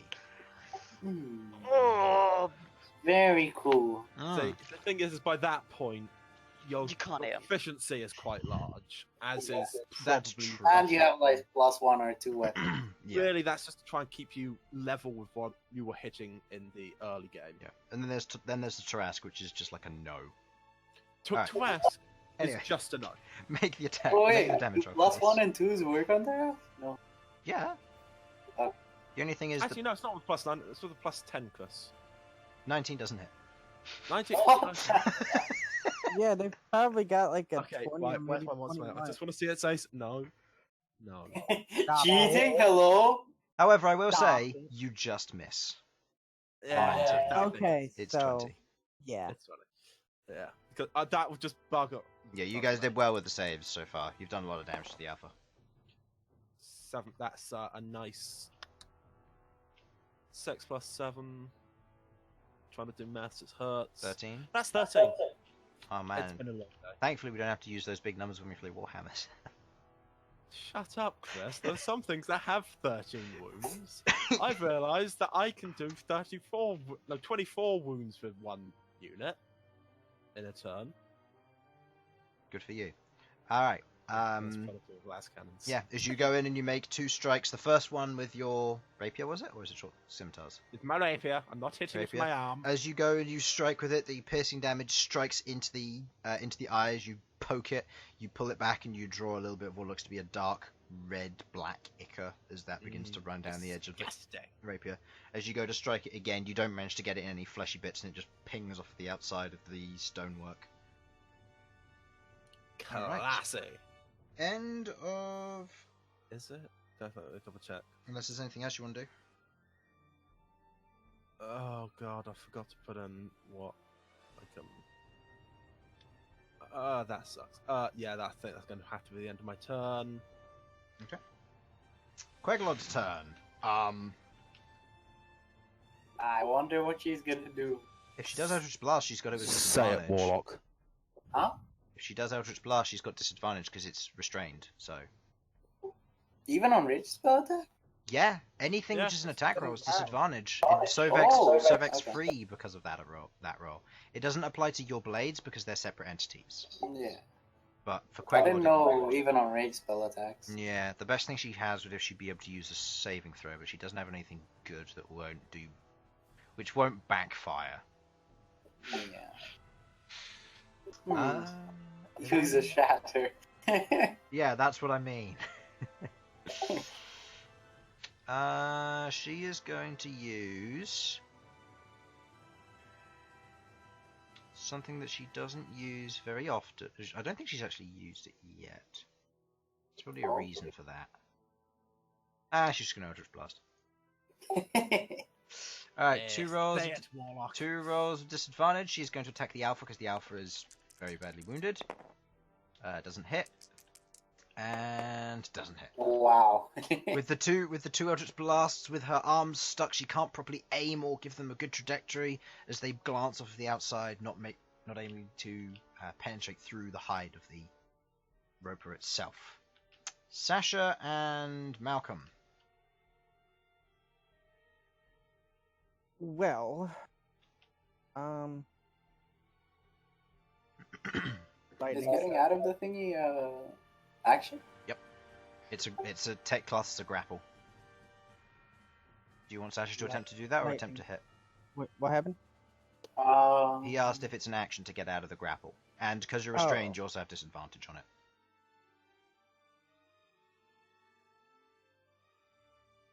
So it's up to you.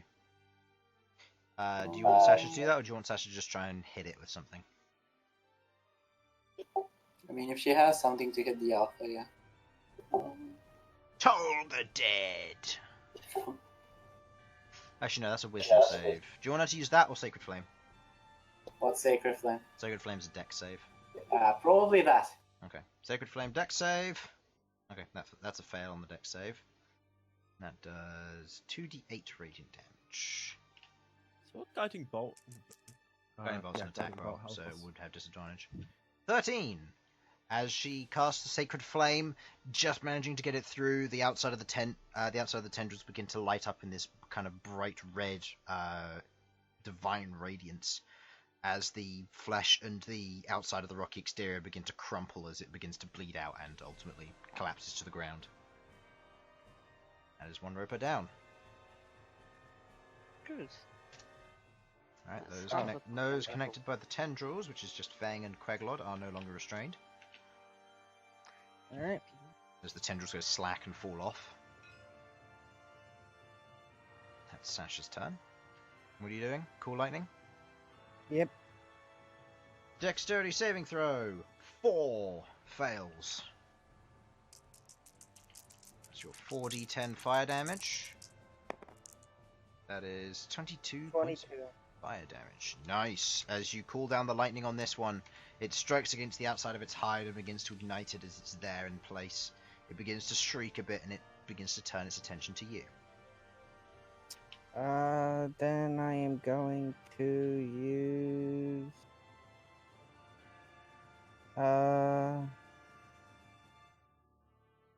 Rook, you'll be up next, so keep that in mind.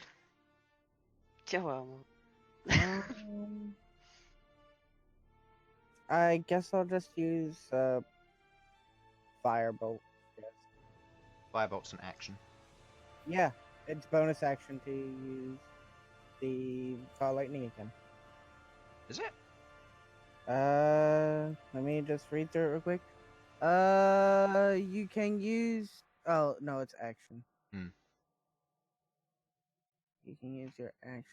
Why is it? Yeah. Never mind. What's taking a potion? Is that an action or a secondary? If it's yourself, if it's on yourself, it's a bonus action. Cool. Yeah, and I will have to have you roll to see if you successfully take it as you are restrained. Yeah. Let's keep that. What roll is it? It's just a d20 roll. Higher is better. Cool. Let me just roll this real quick. What you're thinking of with the bonus action is the Moonbeam, where you can just move it. Nope, didn't get it. Didn't get it back. Nope. Okay. Gonna continue their attack. Okay. Aurum is going to make her attack with disadvantage. She doesn't benefit. She doesn't benefit from flanking because she is restrained, and she does not act as an aggressor here. So disadvantage, that is a natural 7. Could try to break through. Do you want her to? As a bonus action, that will be her order to break free. Yeah. Okay. That is a strength check with disadvantage because she is restrained. That is a natural 17 and a natural 15. Plus 6, I believe. Yeah. So 21 as Aurum chews through, tearing the tendril and breaking free of it, just pulling it away as Aurum goes into a more offensive stance. B will then proceed to claw attack with advantage now that there's an aggressor in play. That is a 10 plus something. That doesn't hit. No. As the back of this thing is tough and it is hard to get through, she goes in for the claw attacks, just scraping off of the outside of the stone. As she fails. Rook, your turn. Cool. I'm gonna try and break free. Okay, this will be your action, so go ahead and make me a strength check. Cool. Is it just a normal? I will check the rules here real quick. Target is grappled. To break free of a grapple, you must make an athletics check with disadvantage because you are restrained, and you are not one size larger than it, so it's just straight disadvantage. Athletics. Mine's a +8 and I'm proficient in. Yep, that's enough. As you take the rope of tendrils, you break them apart, pulling and snapping them off of you as the tendrils fall away from your form. Cool. I'm gonna take a potion of growth. Okay, bonus action, take a potion of growth. I do not have Big Rook ready, so there you go. Whoop, whoop, whoop. And that'll be one of them. It's your turn. Unless you're going to action search. How many days? It's 1.5 days, isn't it? 1.5 days till you get there, yeah. And action surge is I'm restored on a short rest anyway, so. Yeah, I'm gonna do an action surge then. Okay. Go ahead and make me 2 attack rolls then, please. I'm gonna do one against the... Oh, fuck it, I'll do both against the blue. Alright, go ahead. Roll for each of them. No Great Weapon Master or no? No. Right. No. Go ahead and make the attack rolls then, please. Is it normal, yeah? Normal Just rolls here. attack. Yeah. That is a hit and a hit. 15. And that Cool. is adding a d4 onto each of those, so go ahead and roll that. Be rolling any 1s and 2s if you wish. What So it'd be just these 2 if you wanted to. Okay, I couldn't see there were hands everywhere. There were hands everywhere. A 1 and 4. Okay, it did go up. So that is with a +10, so that's 24 points of damage to the baby one. Okay. It is on death's door. As you take 2 swings against it, the first one carving into its side, drawing it back and going to the second one as you speed up your attacks. The second one digs into the upper portion of its jaw and you pull it through as you watch as the teeth and the upper portion of where its cranial would be is split open. Perfect. There you go. What a mess. Alright. That is your turn. End of your turn. It is Blue's turn. Wisdom saving throw. That is a fail. The damage for Sasha is 16. It is down. As the radiant fire from that, from everything is caught in place, the roper there proceeds to crumple, falling away and just collapsing to the ground, cracked open cranium and burning from the radiant damage. End of that one's turn. It is Green's turn. It is going to attempt a roper attack against you three and Queglod. B, that's a D12. That's not going to be a good roll. That is against B. That is a 16. I assume that hits. I can't tell because you're muted. Aurum, that hits on a Yes. Aurum, that hits on 25. Sovak, natural 1. Oh my god, how is this guy so lucky? It takes a swing against him as it wraps around your spinal column near your pelvis. You're like, oh no! Just come free and the rope just goes straight through. Imagine just those skeleton scenes from cartoons where just lift their torso. It is, and against Queglod that's a 20 total. So that All my arms just sort of push down on my pelvis. and it's gonna reel in Queglod. Oh my god. Holy Bible. It's going to make an attack with advantage against Queglod. Alright, that is a 18 to hit. That hits, I believe. Alright. That is...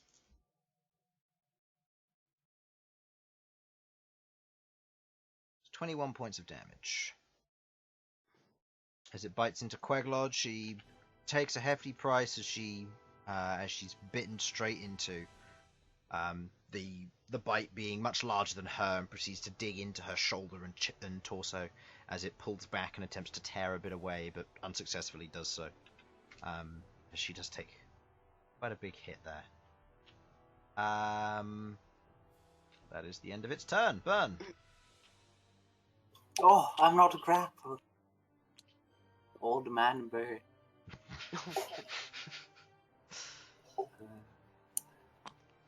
Well then, there's not really room up here. No, it's partially embedded in the wall, so you can't flank it from behind either. I think a fireball right there would be very... Seems good. Go for it. Alright, roll and dex saves. I mean, if I had careful spell, I could have them succeed. Wait, do I have careful spell? No, I don't. I will... How damaged is it? It's not looking good. Alright. It's the only way I can really describe it. I'll do this. Have to be like that. Yeah. Okay. So from above. So they won't get flanking there because it's I forgot, partially embedded in the wall. I'll do this then. That. Yeah. Yeah. That is not flanking. There's no cognitive way to get flanking because it's partially embedded in the wall here. Yeah. Okay, that's fine. Okay, just because it has to be on a whole square, I'm gonna put. Yeah, that's fine. All right, go ahead and make your 2 attack rolls then, please. With a plus what to hit? Plus 9 was it? Plus Miss 9. and hit. So 1 hit. 2d4. That is 6 plus 5. 11. So 11 points of damage. Okay. Taking the hit, the saw blades, as they proceed to circle round, carve through the back portion of it. The one on the front, as it joins the front, doesn't manage to successfully carve through it. Tendrils still wrapped around the 3 individuals. Hang on, Queglod, you'll be fine. And, 2d4. Alright, 2d4.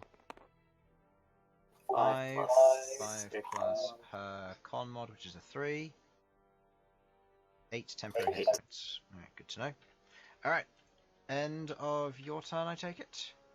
Yep. Sovak. Okay then. Well, I think I'm going to stab this one up good again. Good. And hopefully beat a 20. First hit. For fuck's sake. 19. Nope. Oh wait, was it? Yeah, it was plus 10, wasn't it? Yeah, it was plus 10. Yeah, so no, that misses, and nope. As you go and you take the 2 rapier strikes, the first one just missing and glazing off the outside of it, and as you go to make the other one, where the tendril comes through, as one of them is free and flailing, it manages to just knock the rapier out of the way, as you just before you manage to get a good strike in on it. Oh, look at me, I'm a tentacle ass bitch. Okay. I'm wobbling my arms pretending they're tentacles at this point. Queglod. I mean, Eldritch Blast would have disadvantage from this range anyway. Yeah. She is going to Shocking Grasp, which will also be with disadvantage, so no, there's no point doing that. Yeah. She's going to use Frostbite. That is is that a wrong? con that's a save, save. but if it fails, then it'll be disadvantage on the next attack roll. Ah. That is a... Nope, that succeeds on 22. Casting the Frostbite cantrip, not successfully doing anything, as it manages to shrug off the icicle effects which begin to grow around it. Yeah, Queglod's panicking. Sasha and Malcom. Sasha's going to go 5, 10, 15... Yeah, she's going to go right here, actually. She's going to move within melee range, and now it has to make a wisdom saving throw. Natural 20, it's fine. Lightning strike. Then takes half. Takes half damage, which was 10. Oh, no, you didn't. 12, so that's half, which is 6. Okay. Takes 6 points of damage, and lightning strike, dexterity saving throw. Yep. That is a 13. Nope. Damage is 22. 22. You draw your hand up, you proceed to conjure using the cloud, you strike down in between Bern's weapons and between all your allies as the flames flicker and coil around each of them, burning off the tendrils of your allies as you do the exact amount of HP that it has left. Wow. As it burns through to the core, singe marks crawling up the rocks as the last roper collapses to the ground. Yes, they do. Okay.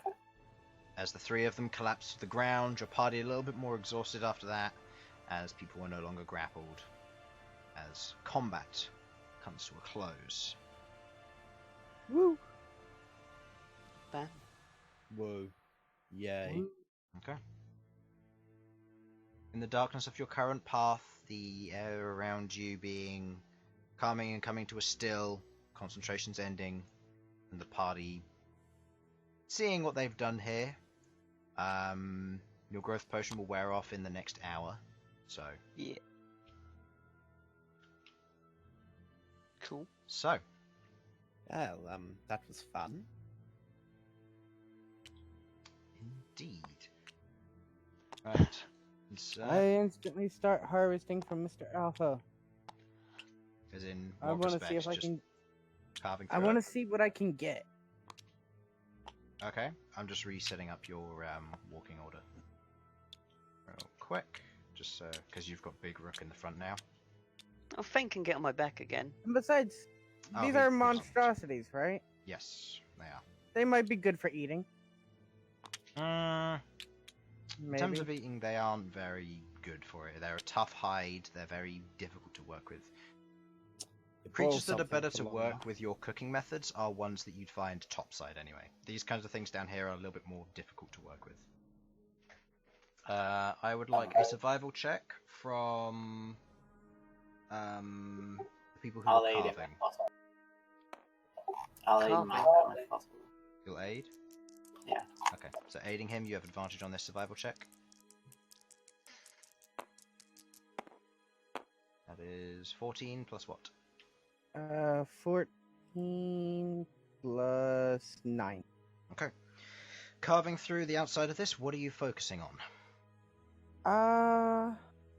I'm mostly going to focus on is the rock that's on it. Is it connected to it? It's Completely? like a tough hide. All right, I'm gonna work on the parts where the rock is connected to its body itself. Okay. And probably the eye as well. This takes you a good I was gonna hour suggest, yeah. as you are working with very tough situations as you're carving through. You manage to successfully carve out a whole eye. What do you wrap it or preserve it in? This thing's probably about the size of Sam and Jamie. You'll know this is a softball. The big ones. So it's about the size of your fist. Okay. Oh, Although so yellow foam tennis ones. balls? Yes. It's the squidgy foam. I like the squidgy foam ones. They don't hurt when you get thrown. They get thrown at you. It's They true. got thrown at me a lot. It's fair. When they're wet, they hurt. I was going to say something mean. That's true. But, yeah. Oh god. Painful memories. Alright, so you managed to carve that. Well, how are you going to preserve it? I have some vials. That's not going to Good. help for a big. For a That's big true, that's true. That's true. We need like a jar. You need a jar. We do have. I do have some jars. There are jars that come with the herbalism. Okay. I'll say with the assistance, roll me a strength check with advantage to try and jam it in there. Because you're getting help from Bern. Alright. Easy enough, you manage to. As it's. That's graphic.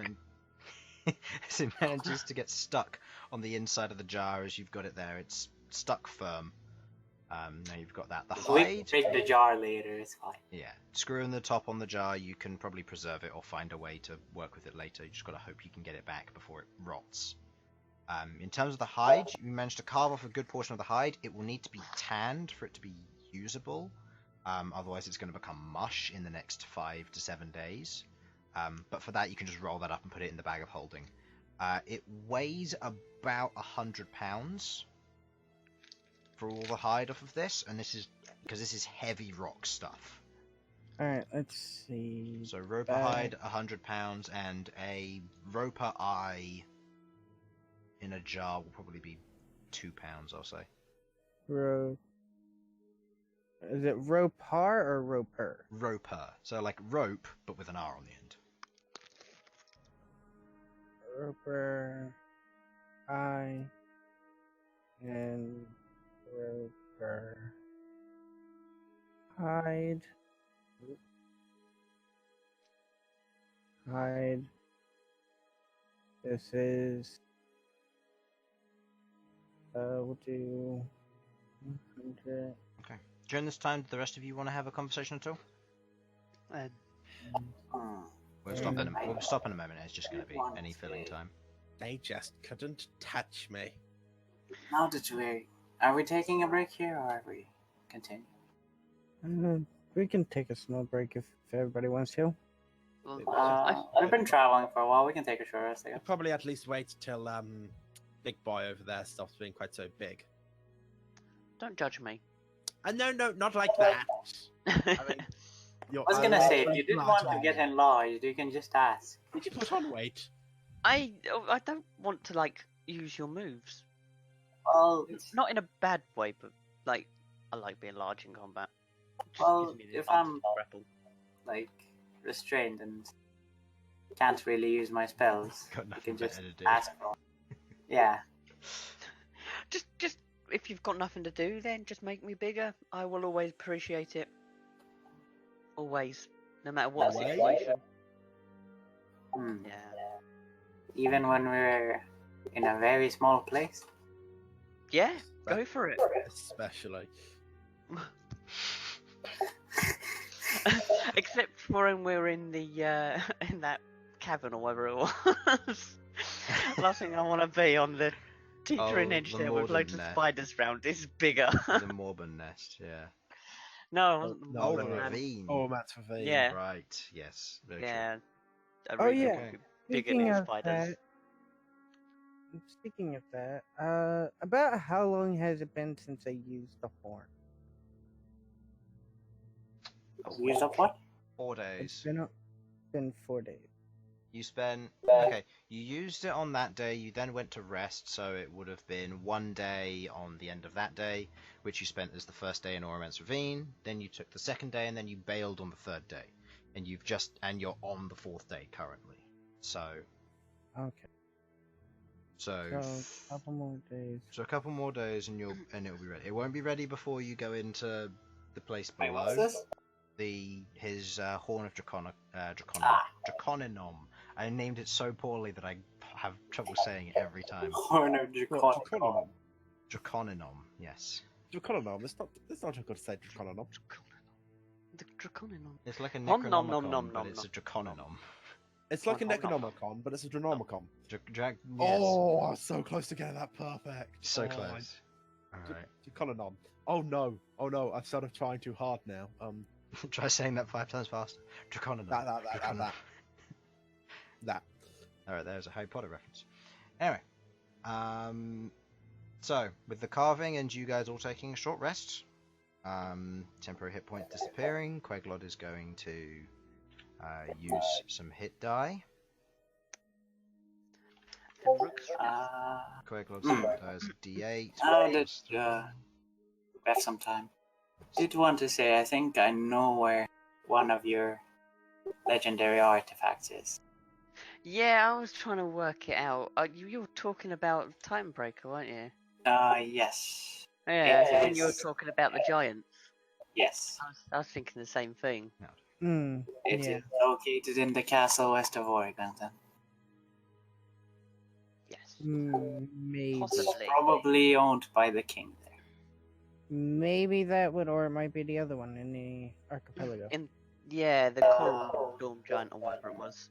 I don't know which one that would be, but yes, maybe. So we've narrowed it down to 2 potential places. Well, one of them is secure. Perfect. Excellent. Well, now we have a rough idea. I'll be right back. Okay. Well, are we going to stop there then? Yeah, that works, I guess. Seeing as you're Yeah. basically at the end of where you would be for this. Okay. As the party takes a short rest, as they proceed to gather their strength and prepare to move on, as Queglod and Sasha hopefully zone back in for next session, as